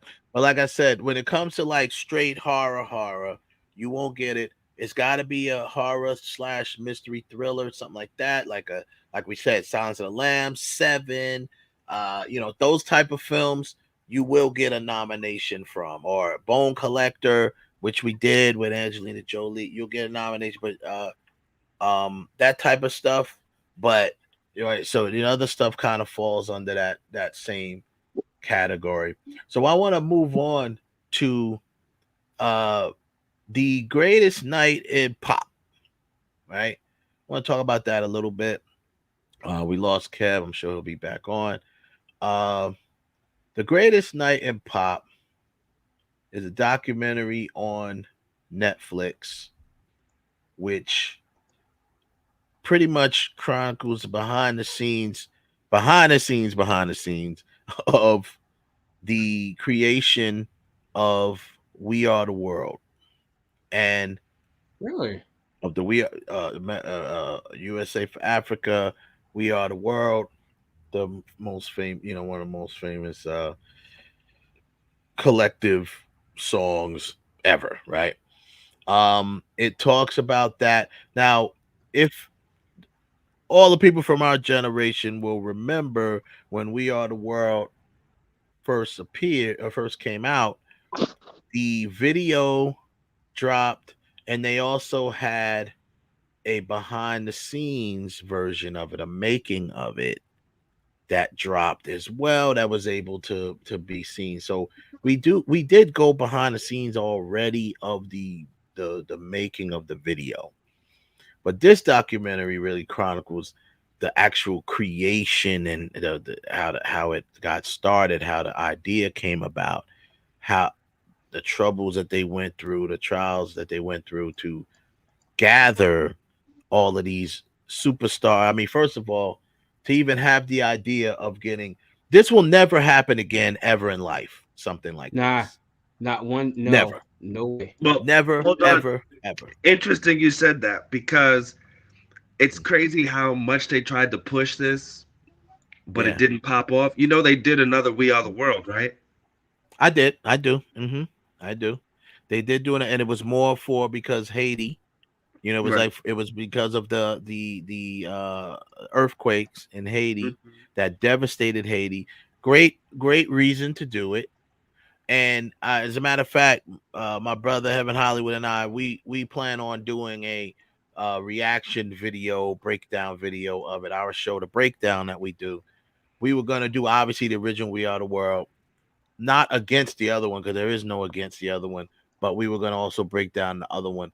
Now, they tried to keep the spirit of it by bringing as many of the most, I guess, biggest artists together, but they fell short, obviously, because there was a lot of artists that they didn't put in it, that were big. Obviously, no Beyonce, no Rihanna. They're big artists. So regardless of the fact, you're wondering where are they. So with this, we all know pretty much for that part in the 80s, these artists were the biggest artists. Minus Prince, minus Madonna. They were the only two really big artists that were not present in this thing. Whitney Houston wasn't really out yet. She had just came out, she wasn't popping yet. She wasn't big popping yet. So she wasn't there either, obviously. But yeah, I mean, bruh, this documentary, I recommend anybody and everybody go out and watch it. It is really insightful. It answers a few questions that I've had for years. It answers questions like, if you didn't know, I mean, this is all stuff you could research, but why wasn't Prince there? Or it answers questions like, why wasn't Madonna there?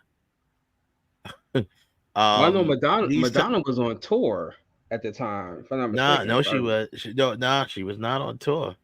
She wasn't even invited, bro. They didn't even invite Madonna.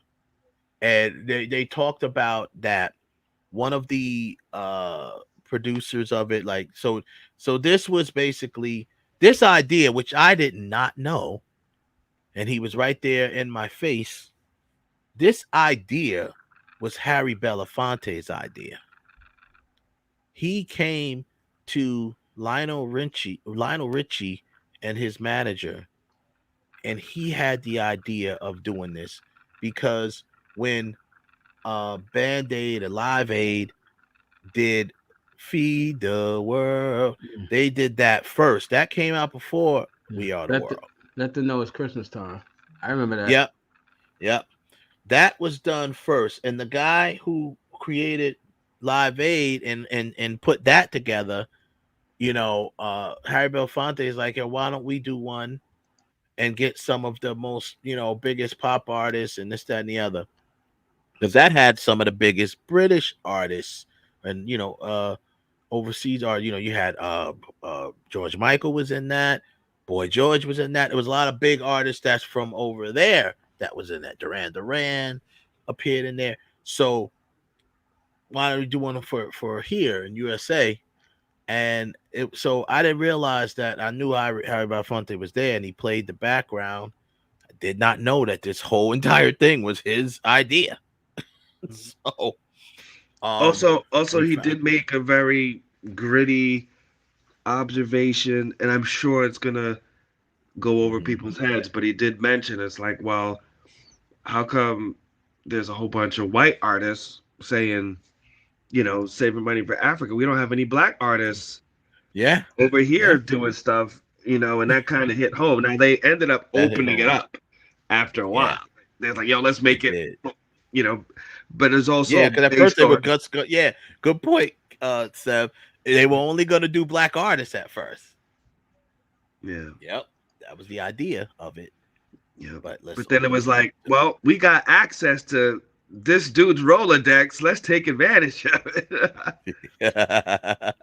Exactly. Ken, I forget his last name, but he was the guy who was Lionel Richie's manager and all in there. And he pretty much organized it all, him and his team. And, they were all just, I mean, the way they did this, you would never know. This was never explained, even in the behind the scenes version of We Are the World, because that was just pretty much the documentation of it. Mm-hmm. All of the stories behind it, we never knew. This was just like, hey, we're here, we're filming it, all the people in one room. Number one rule: no managers, no assistants, no spouses, no none of that. None of that was allowed. Only the artists themselves was allowed to be in the room, which forced them to interact with each other, which I thought was a brilliant idea, because you're getting them all together for the same cause. Another great idea when Quincy Jones brought the guy in from Live Aid, who basically talked to them. And he had to give a reality check and be like, yo, I don't want to bring everybody down, but this is why we here. There's people dying straight up in the streets, in your faces, mothers clutching their babies dead from hunger. And he said something along the lines of, I don't know if anyone in this room has ever really experienced poverty at its, he said, but neither here nor there. The point is, we're doing a great thing, and let's hope that this works. Because remember, it wasn't a guarantee. This was an experiment, one night only that they had. They picked the best night to do it, the night of the American Music Awards. A lot of people come, especially this was back when, I mean, people still come to award shows, but this was back when everybody came to award showed shows. up. Yeah, everybody showed the award because it was just like who's who. And then if you didn't show up, you were on tour, you were doing show. Other than that, you would show up, especially if you're nominated. Bruce Springsteen had no intentions on going to American Music Awards, which I believe he did not. He was on tour. He was in Buffalo finishing his tour up. Dionne Warwick was in Vegas, never came to LA for the American Music Awards, but she came anyway because she said something, I'm paraphrasing, along the lines of, Quincy Jones calls you, you come. Basically. Also, I got to give Bruce props because not only he just finished his tour and just got off the plane, he made a rule that he does not travel. Yeah. Or doesn't go anywhere as soon as he gets off. He decided to go because this was a good cause and there was weather concerns. He could have died. Yeah. Yeah. There were weather concerns. Good point, Seth. That he was in Buffalo. We all know how it gets in Buffalo. And it was he almost got snowed in. He probably shouldn't have traveled, but he did. And he broke his rule of traveling and not traveling, I should say, after he does a show or whatever, immediately after. So now you got this dude who's been singing all this time on tour, just come off a tour, just come off a show, and he comes out, gets there that night to do that. So they definitely made the impact. So they basically, and of course, you guys go watch the people who haven't seen it, go watch it. I'm not gonna break it down for you shot by shot, but it's just like in a nutshell, just learning what they had to do to put this thing together. Because can imagine all the egos, all of the the greatness that you have to bring into this one room. Now you gotta contact everybody to get them here. So it shows you how they contact everybody. It showed you how they considered who should sing what and where they should sing. They show you that. They show you literally when they wrote the song. Lionel Richie says him and Michael Jackson, they were kind of farting around for a week and didn't really write the song. They thought they had a couple months to do it, and they were like, "Yo, this needs to be done in a couple of days." Yeah. So it was crazy. It was crazy. So, and then the funny thing is Stevie Wonder, who was supposed to, I always thought Stevie Wonder was a co-writer of the song. I did not know he was supposed to be, but he never showed up. He never called Lionel Richie back. And Lionel Richie's like, yo. And then when he finally shows up, he's like, all right, let's write the song. And Lionel's like, we wrote the song already. And it's like, I look at it like this. I'm like, Stevie, look, not everybody is a phenom like you. Not everybody can just show up and write a song. Maybe Stevie might have been able to write the song in a short time. But you know what? We can't play with that. We got people, this people's time. We can't play with people like that, So, but it really does go into a lot of stuff. Now, like I said, there's a few things in there that you learn that, it's very public knowledge about Prince not showing up.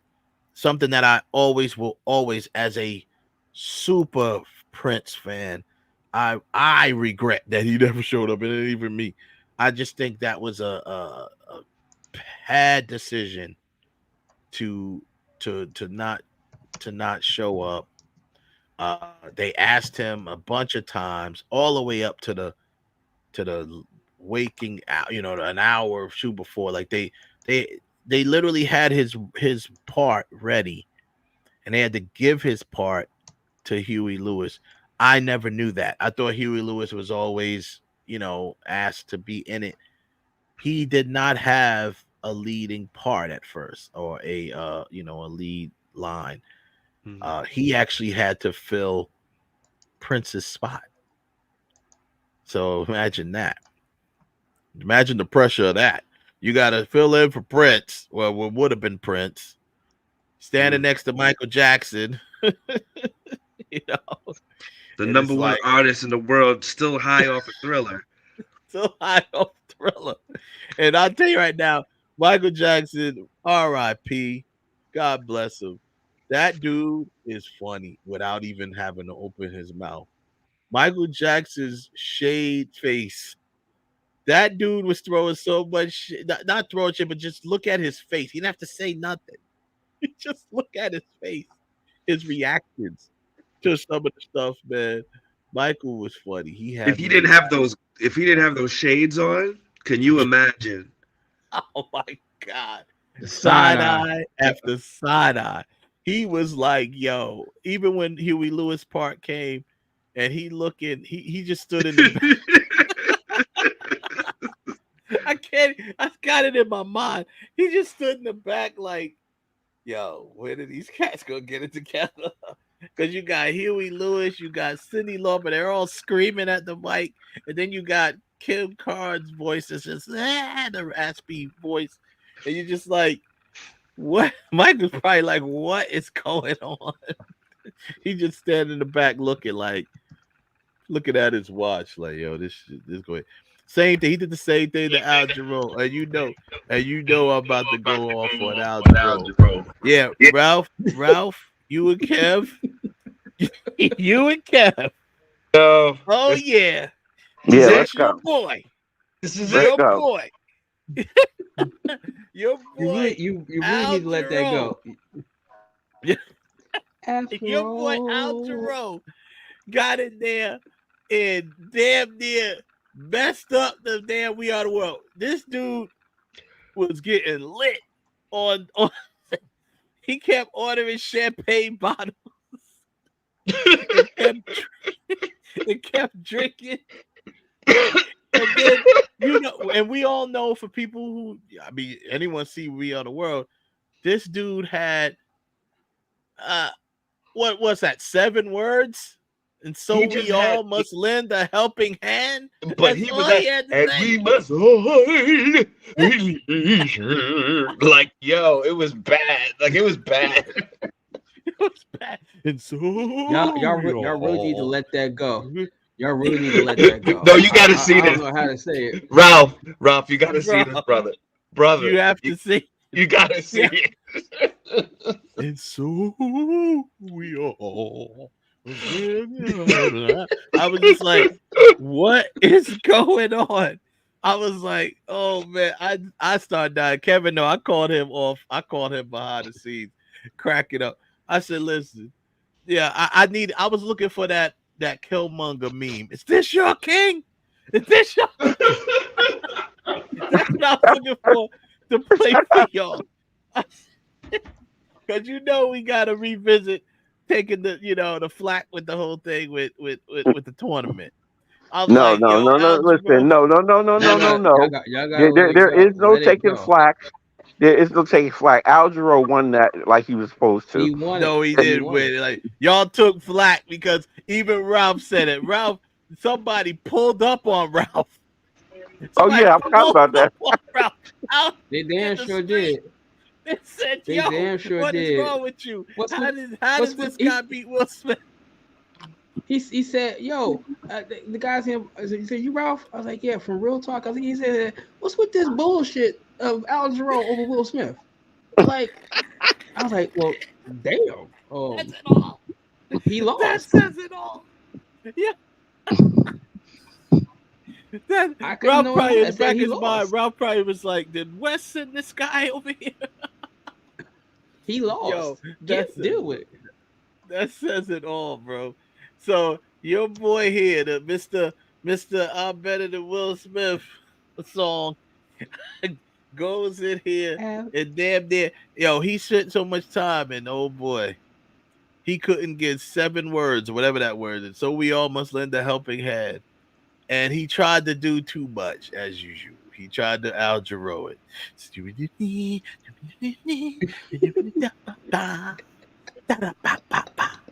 Yeah. After Like, dude. all, Oh, but he obviously, and when it's funny when you watch this version and see all of the riffing he tried to do for those one few lines. At the end of the day, the take that they ended up using was the most plain version of the take. You know, uh, and me and Kev talked about this too. Now, on the flip side of that is Kenny Loggins did say, and I agree with him. He said, yes, it was greatness and everyone was there, but there was a little competition, a little friendly competition. He said, and if anyone else tells you otherwise, they're lying. And I agree with that. You still had, yes, of course. Quincy said, check your ego at the door. Yes, this is for a great cause, and we all know why they were there. However, that's the reason why Madonna ultimately wasn't invited, because her and Cyndi Lauper around that time, they had a lot of beef going on behind the scenes. Cyndi Lauper and Madonna did not like each other. That's been a known thing forever. And Cyndi Lauper has also been known, both of them are known to be difficult to work with at times. So you had one of the producers of it that was saying, or one of the organizers said, I wanted Madonna. She's like, I wanted her there. She's a big name, the Material Girl stuff, blah, blah, blah, blah. I think it would be great to have her there. But Ken and the other, the main organizers, they wanted Cyndi Lauper instead.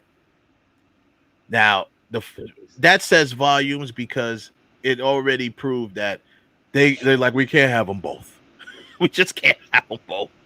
It might be too much to have both of those women in there. Whatever. I feel they should have tried, but who knows? Maybe they feel, but they were willing to do Prince and Michael. But that Prince Michael thing has always been love hate type of thing. They've always had respect for each other. But not even to go off on a side story, but Michael Jackson didn't even respect Prince at first. Remember, Michael Jackson has let it's been known that Michael Jackson went to see Prince when he first came out, and he was in and Prince. And Michael Jackson was just like, I just want to go see what the hoopla is about. He wasn't very impressed with Prince, even though Prince was out there doing what he do, being Prince. But he earned his respect. But neither here nor there. They wanted to work together. There's been plenty of times that they were. I don't say they wanted to work together, because if they wanted to, they would have. But there was plenty of times that they could have worked together, and this would have been the ultimate time for Prince. Yeah. So Prince, yeah. And the one other note I'll mention, which me and my brother like to say on this edition of Nasty Work, this was definitely nasty work by them. They kind of did Sheila E. dirty. Yeah, Sheila E. was obviously invited. They said, yeah, we'll invite her. No, I'll tell you why. So they invited her pretty much on the fact that they felt, that would help Prince want to come, because he got someone there that he knows, that he trusts, that he loves, whatever. And they invited her. She said, and she was in one of the interviews of this documentary, she said they told her that she would get to say a line, like a verse. And then she realized midway through it that they never had any intentions on giving her a verse. They just wanted to try to use her to bait Prince to come. And that's nasty work. I'm sorry. Wow. That's nasty work. That's foul. That's foul as hell. Yeah. You know what I'm saying? And she left. She did the chorus. Obviously, they all did the chorus. And of course, once they did the chorus, a lot of the people did leave that was there, that wasn't going to do no verses. They left. But it was on the fence of whether she should stay or leave, because according to her, they originally said she'd sing a verse. Now, maybe they felt if Prince showed up, they'd put her with Prince, you know what I'm saying, or something like that. Maybe they would have. Maybe had Prince showed up, she might have ended up with with a line. Maybe she'd have got Kim Carr's line. Who knows? I don't know. Maybe she would have got one of them lines. But he never showed. She said she called him and told him, everything here is nice vibe. Everybody's getting along. You should come through. Of course, he did not. Then he talked about he was going to do a guitar solo. They're like, we don't need a guitar solo. And he wants to do the guitar solo in a separate room. And they're like, no, everyone's in the same room. And we don't need you to play guitar. We need you to sing like everyone else. Here's another nugget. Michael Jackson wasn't really keen on doing it. He wanted to write the song. He thought all he had to do was write the song. And that's what he did. He didn't want to be in the video and the making of it and stuff like that. I know why he didn't want to be in the making of it, because all of them side eyes would be caught. But he, I think Quincy Jones was the one who ended up saying it to him. But whoever he said to him, someone should have said this to Prince. He said to Michael, this would be one of the biggest mistakes in your career if you don't do this. And someone should have told that to Prince. Someone that he respects and of course, that he respects and trusts, whatever. It had to be someone that he respected and looked up to or whatever, to say, listen, you need to do this because this would be one of the biggest mistakes of your career if you don't. And look at it. What is it? 40 something years later?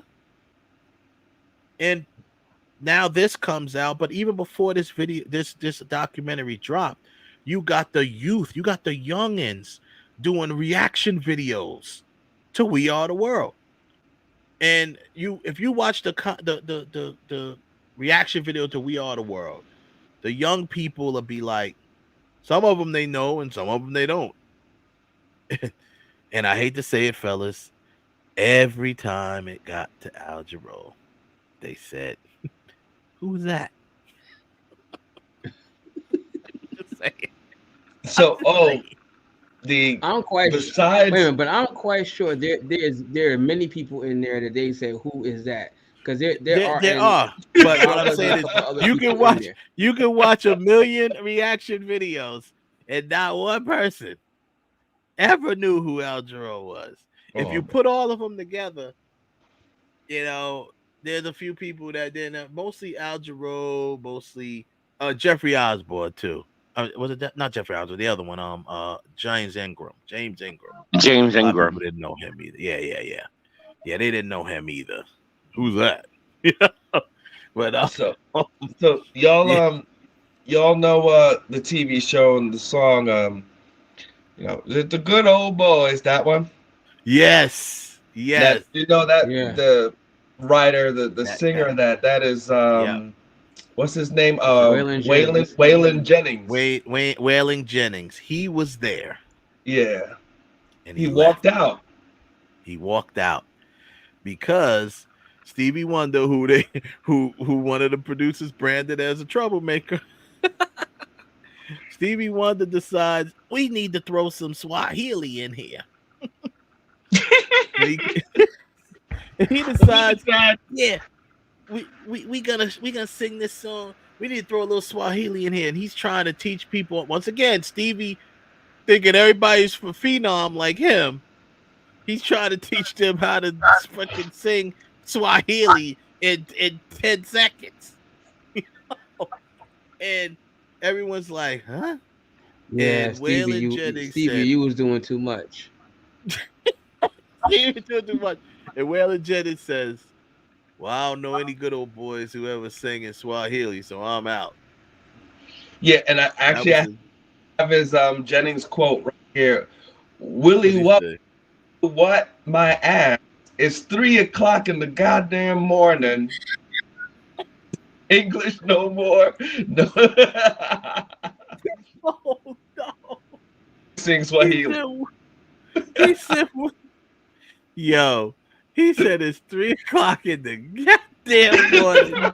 You got Stevie Wonder talk about singing Swahili, and they trying to sing.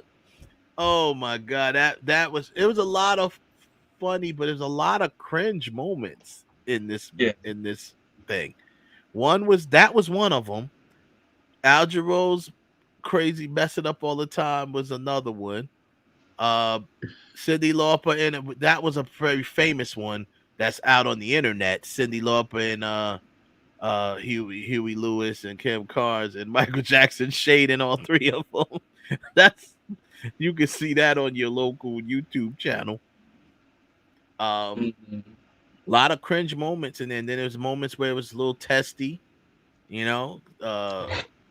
Quincy Jones had to scream on them, but I remember that happening in the original joint too. Like, yo, like get it together. Yeah, like I was the one that got them all up the amp. They was like, look, dude, we got to amp up. The energy is not low. It's too low in here. Yeah, we got to yeah, amp it it was up. low energy. So I mean, they did it, and then the one thing that you do, Al Jarreau definitely, if you want to say there was redemption, when Al Jarreau pretty much led everybody to singing "Daylight Come We Want It." They were all doing that, giving tribute to Mary Belafonte. And I remember when that happened, on the original behind the scenes. I never knew why they decided to do that. Now I know it was Harry Belafonte's idea. That's why we're all here in the first place. So now it makes sense. It was a touching tribute. So stop dissing them then. Stop dissing them. Give them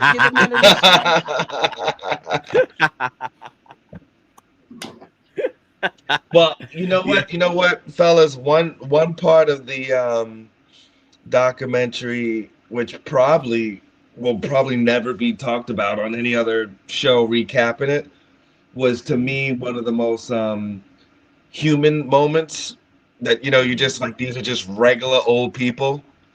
Was when they decided to have a lunch break, 3, 4, 5, whatever it is in the morning, and they got chicken and waffles from Roscoe's. Yeah, that was cool. That was very really cool. Great catch there, Seth. I thought about that too. That went through my mind. Like, I mean, it's 3 a.m. What are you really getting? You ain't getting no gourmet stuff. You know what? Let's just order chicken and waffles, and you saw people eating burgers, and they're just like, yo, we just need to eat something, And Al Jarreau was just sucking down champagne, but or whatever he was getting, Big wine, Macs. the Big Macs and wine, right?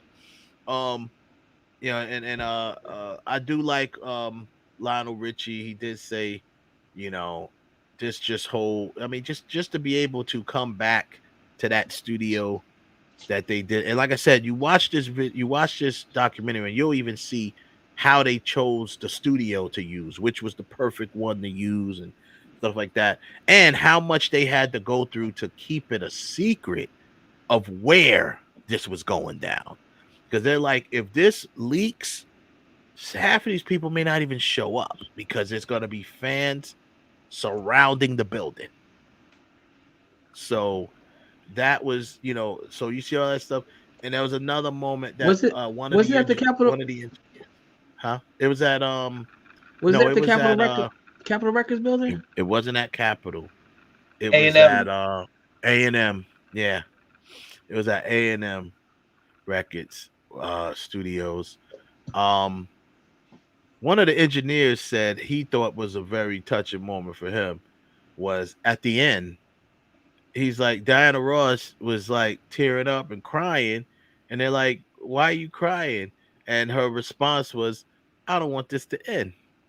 Because by the end, now they went literally all night. They didn't walk out of there till 7, 8 in the morning. Some of them. Some people left a little before when they was done. But at the end of the day, the whole crew and everybody, when they walked out of there, the sun was up.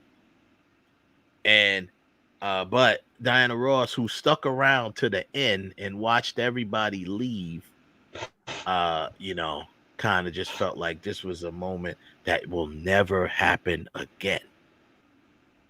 And she didn't want it to end.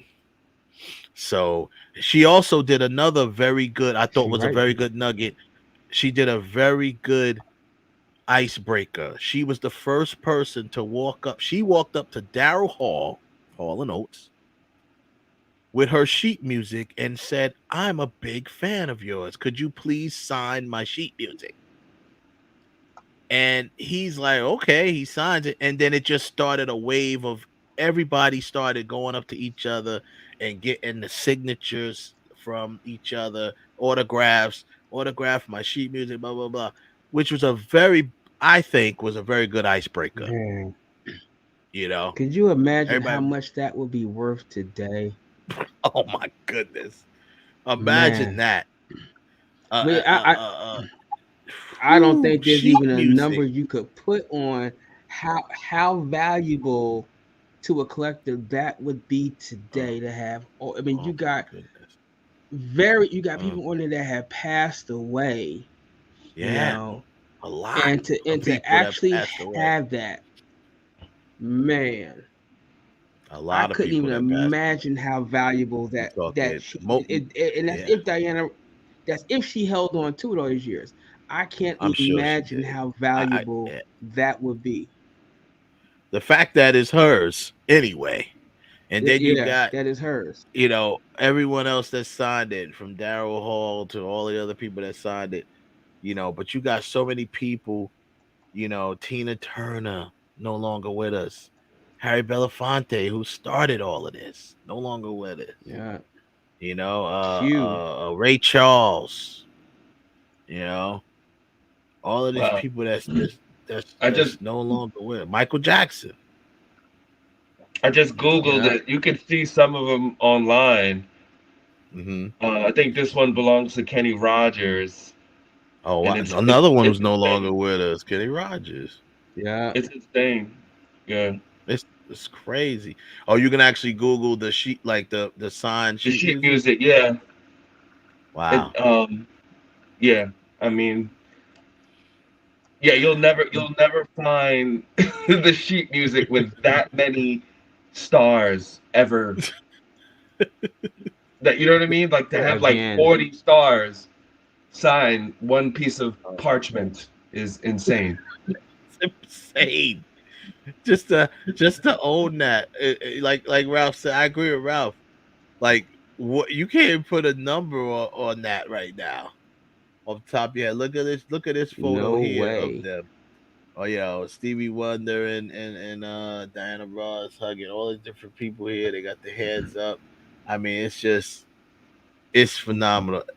I recommend this. There's been some great documentaries coming out lately. I recommend everybody watch the documentary. It's on Netflix. Greatest Night in Pop. You gotta watch it. I'm sorry, you got to watch. And it's still making money for Africa. I mean, I don't know how they're doing it. Like, you know, what's their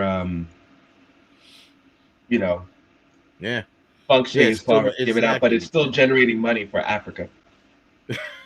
30 years, 40 years later. That's 40 years later, man. It just don't get no better than that. No, also another good documentary out there. There's a lot of them, but just came out. Kings from Queens, the documentary about Run DMC, is on Peacock, streaming now on Peacock. I didn't finish it yet. It's a great, it's really good so far. Anything about that. I mean, the stars in hip hop came out for this documentary. Like you seeing some of the greats talking about these guys in this documentary. What is it about? It's about Run DMC. Okay. It's called Kings from Queens. Did any of you see the We Are the World 25 for Haiti? Did any of you? I did. I've seen it. I've seen it a couple times. And my quick take on that is, of course, automatically anybody's going to shun it because there'll never be another We Are the World. But I'll say this. I always like to look at glass half full, right? I'll say this. Number one, great cause to do it for. Obviously it was organized. I know Wyclef had something to do with the organization of it because he's Haitian, right? they tried to match the intensity as far as like the stars of it, but they fell short of it because there was some missing. They tried to modernize it a little bit, of course. They added rappers and stuff like that to it. Lionel Richie was still a part of it, so I was happy about that. Lionel was still a part of it. He helped organize it or whatever. Or he may not have helped organize it, but he was there to kind of help. He even So who was it? So the big stars in that one, you had Celine Dion, big star. Who else was like a big star in there? She might have been one of the biggest.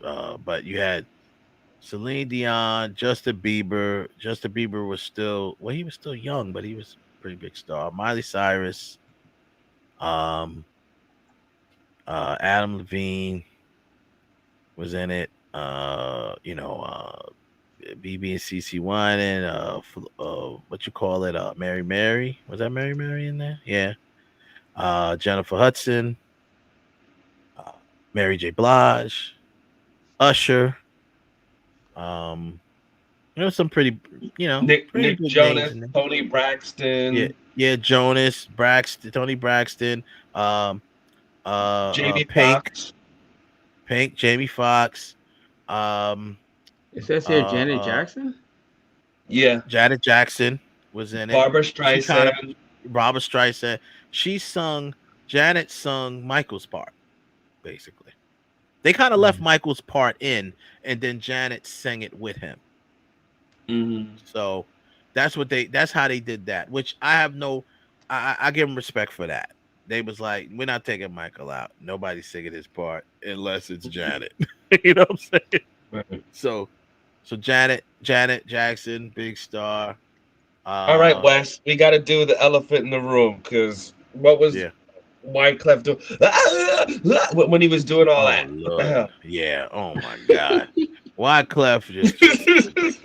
I guess he had to be. Actually, I thought Lil Wayne was the Bob Dylan of the bunch because Bob Dylan, we all know. I don't care how great of an artist, everyone loved him so much. I've never been high on Bob Dylan. Bob Dylan cannot sing, but he's always got great causes and whatever. And he became that guy that always did that type of stuff.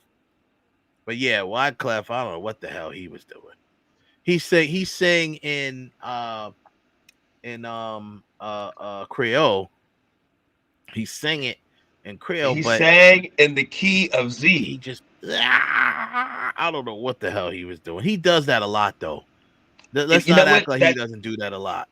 He does. That's his poor man's version of trying to get a little bit of the Bob Marley magic. Yeah. A poor man's version. Wow. Yeah, homeless version. Not even poor. That's the homeless man version of trying to get a Bob Marley magic. And the key of Z.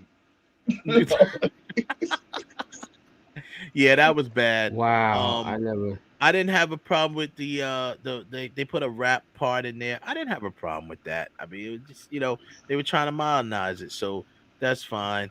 I just think that they should have tried to get a couple more bigger names in there to kind of match that. And on top of that, gotta be honest. I mean, with the exception of J Hud and Pink, Mary, but it was, they couldn't match the singing. They couldn't match the voices that was in the original We Are the World. But yeah, I mean, you know what? That's a good point. The consciousness and really taking time to really figure out who should sing what. They took a lot of time with that, and I respect that. I think even technology-wise, what they had to deal with versus what you have for the 25th anniversary for Haiti, the fact that they engineered that and mixed that was a feat, and doing that in just a few hours after hanging out at the Grammys. You know what I mean? Like, it was a lot. Because even listening to the documentary, I'm like, there's a lot of shaking and rattling and stomping going on. Yeah. And I didn't hear that in the record. And so now I gotta Nope. listen to it again to see if Now I you can got hear, you know what I mean? Like put it in the Yep. studio and see like, can I hear all the mistakes, you know? Yeah, I mean, it's funny. You can see that also. A lot of the stuff they got a lot of that happens a lot on Michael Jackson tracks because Michael's grooving so much. Every producer that worked with him has said it. Michael's in the booth grooving. Like he's not just standing in front of the mic singing. Michael's stomping his feet, literally stomping his feet, and they got to just kind of work around it. He in there dancing. He doing all. He's grooving in the booth. So, and he might be wearing something that's makes a lot of noise when he moves. Jimmy Jam and Terry Lewis talk about it all the time when they recorded Scream. They was like, and then if you there's stuff on YouTube now with the acapellas and the breakdowns. There's some producers that break down those songs. If you take all of the music out, yeah, you hear it. You hear it, all of the Mike, all that stuff bleeding through Mike's track. That's just he's stomping his feet, because Mike is an instrument himself. You know what I'm saying? So he can't sing without grooving. So, yeah, I would love to see if you can find or hear something like that. But yeah, I mean, I'm not gonna crap on the 25th one. It was okay. It didn't obviously didn't have the punch. But it was a good cause, and I guess for people I'd love to see. I see a lot of people reacting to the original, of course, young people. I'd like to see some young people react to this one and see what their reactions are, and see the 25th one, and see, hey, because this is their artists. These are their artists that's in there. This is the millennials and Gen Z's artists. Some of them are ones that we know and that are kind of like from us too. Mary J. Blige from our era, Tony Braxton, Janet. Those are people from our era. But then you had the Justin Biebers of the world, and you had Jennifer Hudson. You had Pink and Usher. All those people that's in there, and I don't know. That was cool though. It was cool, and I see a lot of names in here that I did not see in the video. Now maybe I just missed them. I'm looking on the wiki for it, and I see names in here that I didn't see. I did see Jimmy Jean Lewis, who was an actor. I did not see Maya in the video, but they got her. You talking about the 25th? Yeah. Mm-hmm. Which one you talking? The original or 25th one? The 25th. Oh. Yeah, I was looking at the list of that, and I saw a lot of names on there that I don't remember even seeing, even in the chorus. Because these were people listed in the chorus. So you had like Rashida Jones, which I think I might have saw her. Gladys Knight was in there, which I don't know why Gladys Knight wasn't in the original, but yeah. Then you got Gladys should have been in the original. Hell, you could even say Barbara Streisand. I'm surprised Barbara Streisand wasn't in the original. No, in the original, no Phil Collins, no Sheena Easton. Yeah. But Phil was in the Feed the World. He was in that one. Yes, he was. But at that time, Genesis was super blown up in the U.S. But him, no, they was. No Sheena Easton. They was. No I think Easton. I just, yeah, no Sheena, no. There was a lot of people that was big at that time, but I just think, I see a lot of people in here. India Arie, I didn't see her in the chorus, but I guess she was in there. Yeah. So, yeah, but as far as the people from the 25th that could have been in the first one, I'm gonna say, of course, Barbara Streisand, and I'm gonna say like the other one that I mentioned, Who else did I mention that could have been in the first one? El Well, DeBarge. Why not El DeBarge? No Eldridge DeBarge in the first one. no, DeBarge was Jodie still Watley. big back then. Jodie Watley. She was in the second one. No, in the first one, no Jodie Watley. Oh yeah, no Jodie Watley in the first one, but Mm-hmm. I was saying someone who might. Gladys Knight. That's what I was thinking about. Who popped up in the second one, but did not pop up in the first one, and probably should have been in the first one. That's pretty much all. No the Patty. people, if you didn't see Patty would try to outsing everybody. Patty would have been the try to outsing everybody, but yeah, we didn't see Patty either, so it's interesting. But anyhow, go check that documentary, the We Are the World documentary, Greatest Night in Pop. Should be it's a great watch. You definitely want to see that. Like I said, as we wrap the show up, we got some new shows coming very, very soon. Make sure y'all keep checking up. Make sure you like and subscribe to the channel, the IE Network, so you can see some of these new shows we got coming out. Like I said, we have a new one that's running right now based on the Power Universe. It's one that we got called The Original Plan, which kind of talks about some of the original notes that we've gotten through people that we know in the industry and people that's worked in certain parts of the industry, writers and such. It's the original plans of some of these characters from the Power Universe before they changed it in the script. Cool show that's been getting a lot of views lately. We have the show Generations will be starting this month. Our show Generations is basically about it's taking one representative from each generation, and we're having hot take discussions. I won't call it a debate show, but it may very well turn into one. And it's so we'll have a representative from baby boomers, representative from Gen X, Gen Z, and millennials, and we will be discussing current events, music, movies, entertainment, all of that stuff, and definitely current events and news that's going on in pop culture.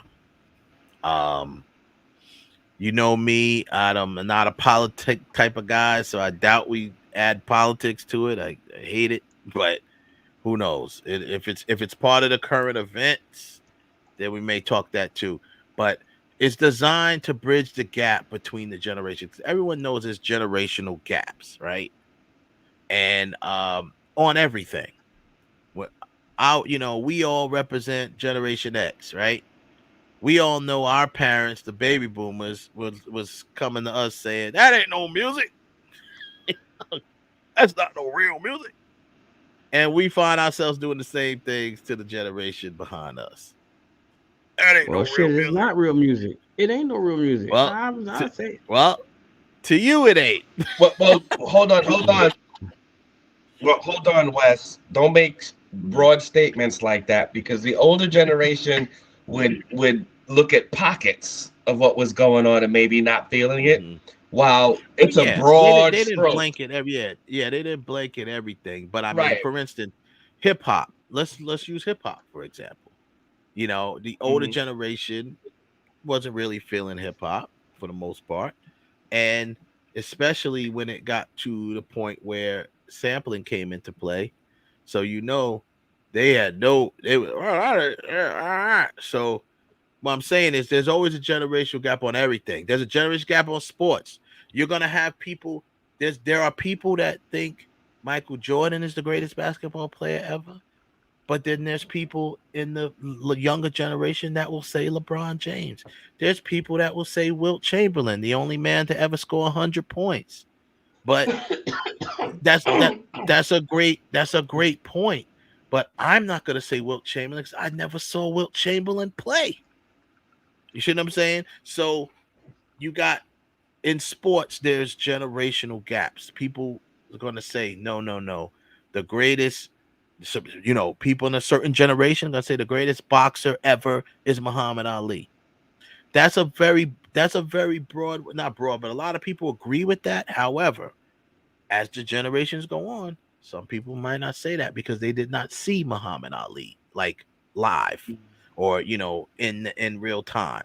So they might say, nah, you will get an argument that, well, Floyd Mayweather has never lost ever. That right there, that is a big calling card on his part. Like, well, he's never lost.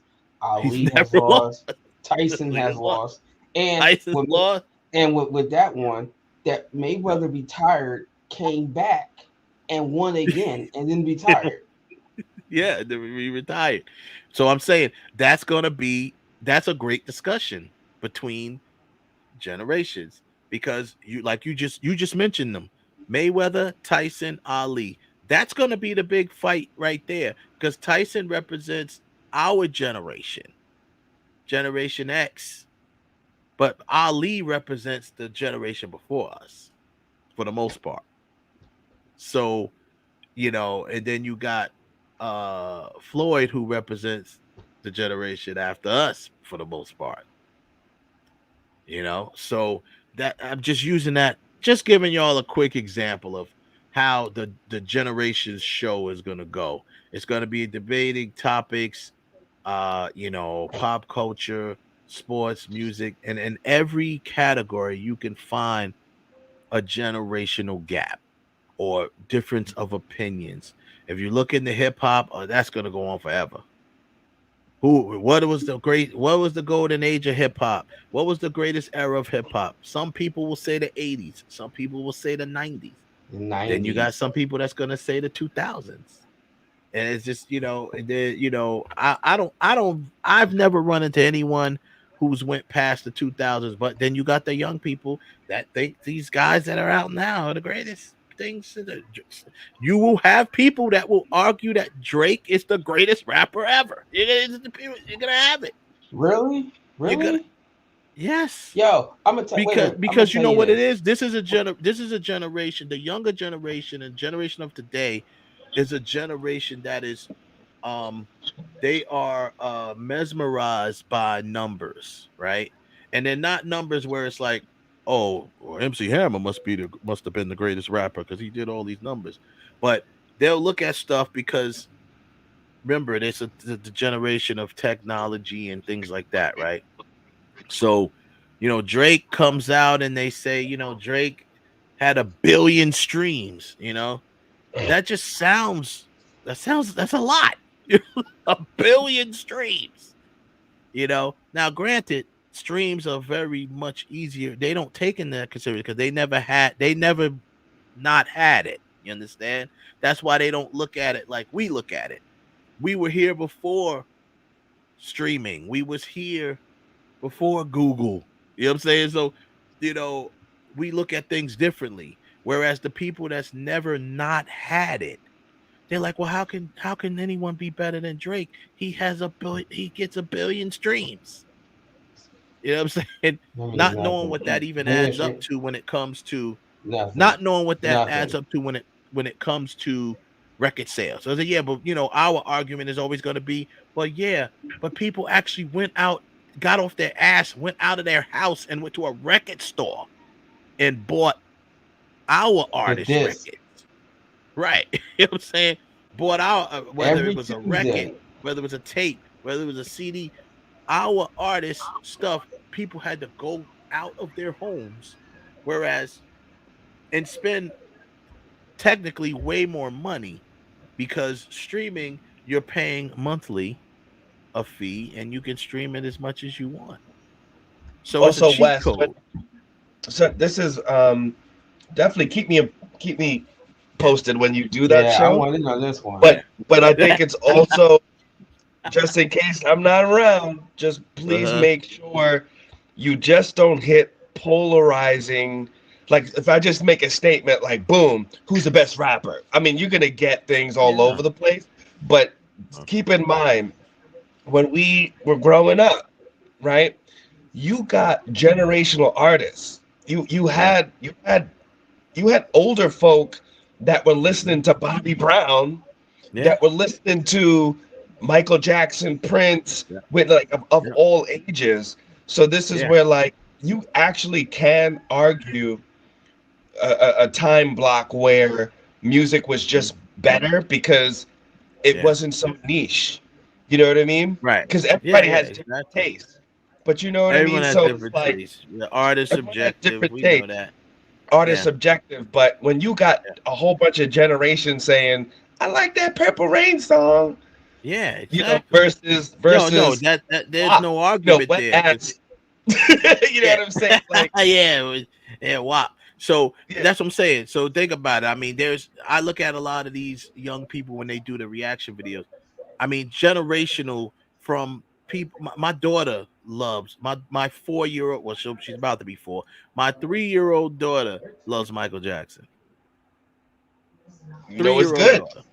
You know it's. I mean, it's good because it's You're funny. raising it Like, right. so for instance, this goes a little bit with the drama. So Jay-Z made this whole. I didn't watch the Grammys, but I'm taking up the news where he made this whole statement. How come my wife has never won best album? She's won more Grammys than anybody else. Than anybody, But how come she doesn't have one for an album? But I think it's very interesting. Ever since Missy won a bunch of Grammys, I knew the world is changing. Usher won a bunch of them. I said it's over. In fact, since that Grammys, I stopped watching the Grammys. But I'll leave that for another conversation. But at this point, you could go back now from maybe 2010 to now, songs that were a moment and were a hit. You don't even have an interest to listen to today. But you could take songs going further back that are still banging today. Like it's still sonically like, yo, this is banging. Like it's moving. Yeah, I mean, I've always still a said vibe. this. I've always said this, and I had the beehive coming at my neck, and I always said this, and I do not dislike Beyonce, not by no means. What I'm saying is, I've always given Beyonce her props for what she does. But I said, if you really, really, really think about it, where is Beyonce's Purple Rain? Where is Beyonce's Thriller? Where is Beyonce's Billie Jean? Like she doesn't have a song like that. She really doesn't. She doesn't have a song that will transition and you will talk about it 40 years from now. Wait, does she have one? In your opinion, does she have one that's close to that? Yeah, single ladies. Put a ring on it. Close, baby. Hold on, Kev. Well, wait. What Kev said was golden. Single ladies, right? Isn't that Frankie Lyman? Stop it. She don't got it, bro. The hot points of her songs come from other songs. It doesn't matter. It doesn't matter. It's still culturally relevant for the time that was created for. I mean, we can say that we can say that about plenty of artists. I mean, no, but it's not timeless though. But now we're talking about. But listen, now we're talking about two different things. Billie Jean is not, or let's just say that. Let's use the album. The Thriller album is not great because it was trendy. It's not great because it was culturally appropriate for the time. It's great because it's great, baby. It's great. It's great because it's great, right? So that's what I mean when I say, where is her Purple Rain? Where is her? Where is her Purple Rain? Where is her Thriller? And I mean, it might be even a little harsh to use Thriller because nobody has a Thriller. So I'll take Thriller out the mix.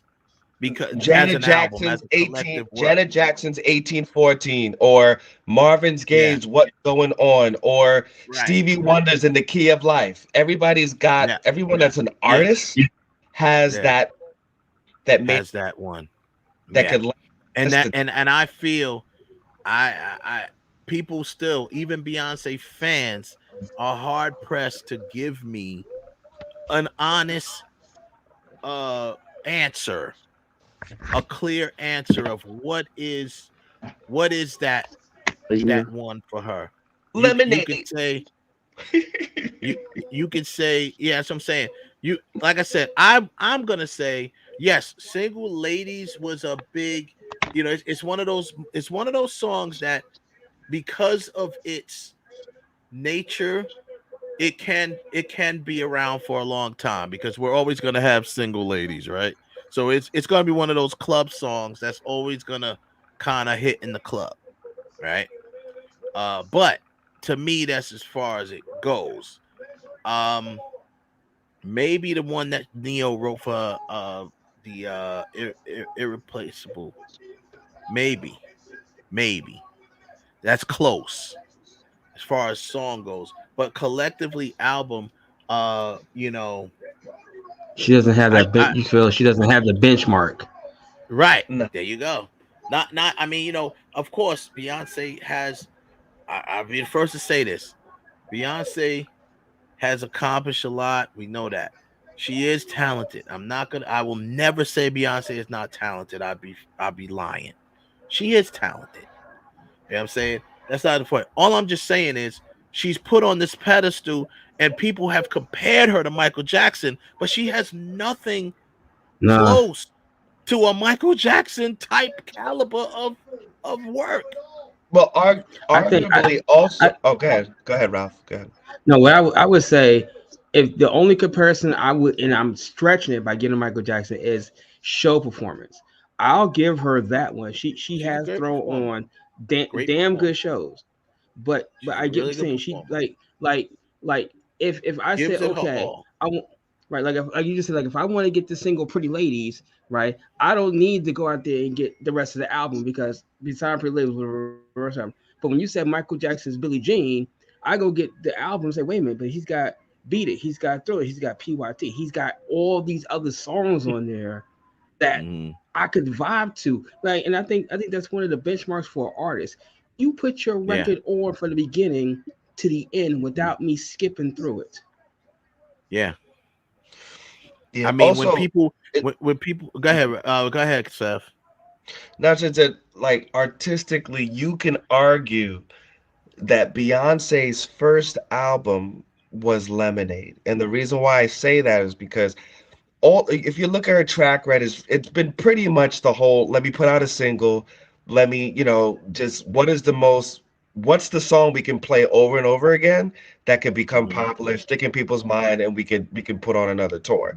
Lemonade is the first album where there's kind of like a complete, I mean, it's still kind of janky, but you can kind of say that there's a body of work that actually is attached to each other that kind of says a story. You know what I mean? This is why Purple Rain is considered such a great album. Well, yes, it is attached to a film, so that kind of sneaks it away, a little bit more. Yeah. But there's a complete thought, while the other ones are just like, let me just get a bunch of hot producers and let's see what sticks. No, I don't believe that's so. I don't believe that's so, because Dangerously in Love, that was actually a really good album, and that album was actually put together really well. I mean, from Signs to man, that album was dope. That was her first album, right? Dangerously in Love. Yeah, that was her first solo album. Solo. Yeah, I enjoyed it. Like I said, I get what you said, Seth, but also I can't blame her for that either, because this is the time we live in. We are in the times of singles. That's all it really Correct. is. I mean, this is what it is. No one sells albums no more. It's all about streaming singles, and people, and even before the streaming got hot, that's what it was. People were pushing singles. Which is fine. But that's not a critique. But hold on. But hold on. I just want to make one critique about that, though. We can't make that the single thing like that's just a phenomenon of the 90s and the 2000s, because there were in the 70s and in the 80s, particularly in the 80s, especially the late 80s, when they started doing the cassette singles. And yeah, you know, I'm not saying that's not the only thing. before that, there was either when the 45 started getting phased out, then it was the 12-inch 33s, and Right. the, But here's a the lot. difference there. You're right, but here's the difference there. Whereas singles in the late, in the 2000s and beyond, they're only pushing that single. Back then, you had a single, and then you had a flip side to that single, right? They would put the single out. Then there's a B-side. A B-side still promoted. It was usually another song off the album. Maybe not the single that they're pushing, but that's why a B-side existed, right? So you got a chance to at least sample more from the album. Whereas there's people now that, right now, the single is all people even listen to. They don't even listen to the whole album. That's because that's because of the way the music is distributed. Music is not. That's what I'm saying. That's what I mean by I'm No, not trying. My point no was argument. I'm not blaming that. Yeah, I'm not blaming that on Beyonce. You know what I mean? Because of the single being that one because she's basically just being smart. She's following the trend. She's they're ahead of the curve of okay, we know that this is what the type of songs that people look for. Because think about it. We know that Beyonce is capable of delivering a better product, a better product than even Single Ladies. Single Ladies is a hit because it's catchy. That's why it's a hit.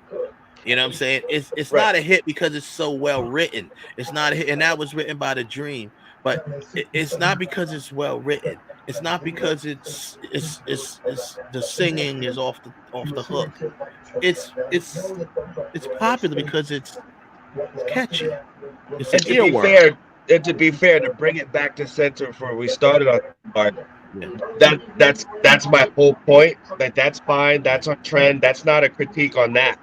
But if you do that versus a Beck or someone else that has a theme where like the beginning, middle, and the end of some sort of big picture of an album, that's why you get album of the year versus single because it's an album of work. It's a body of work. Just because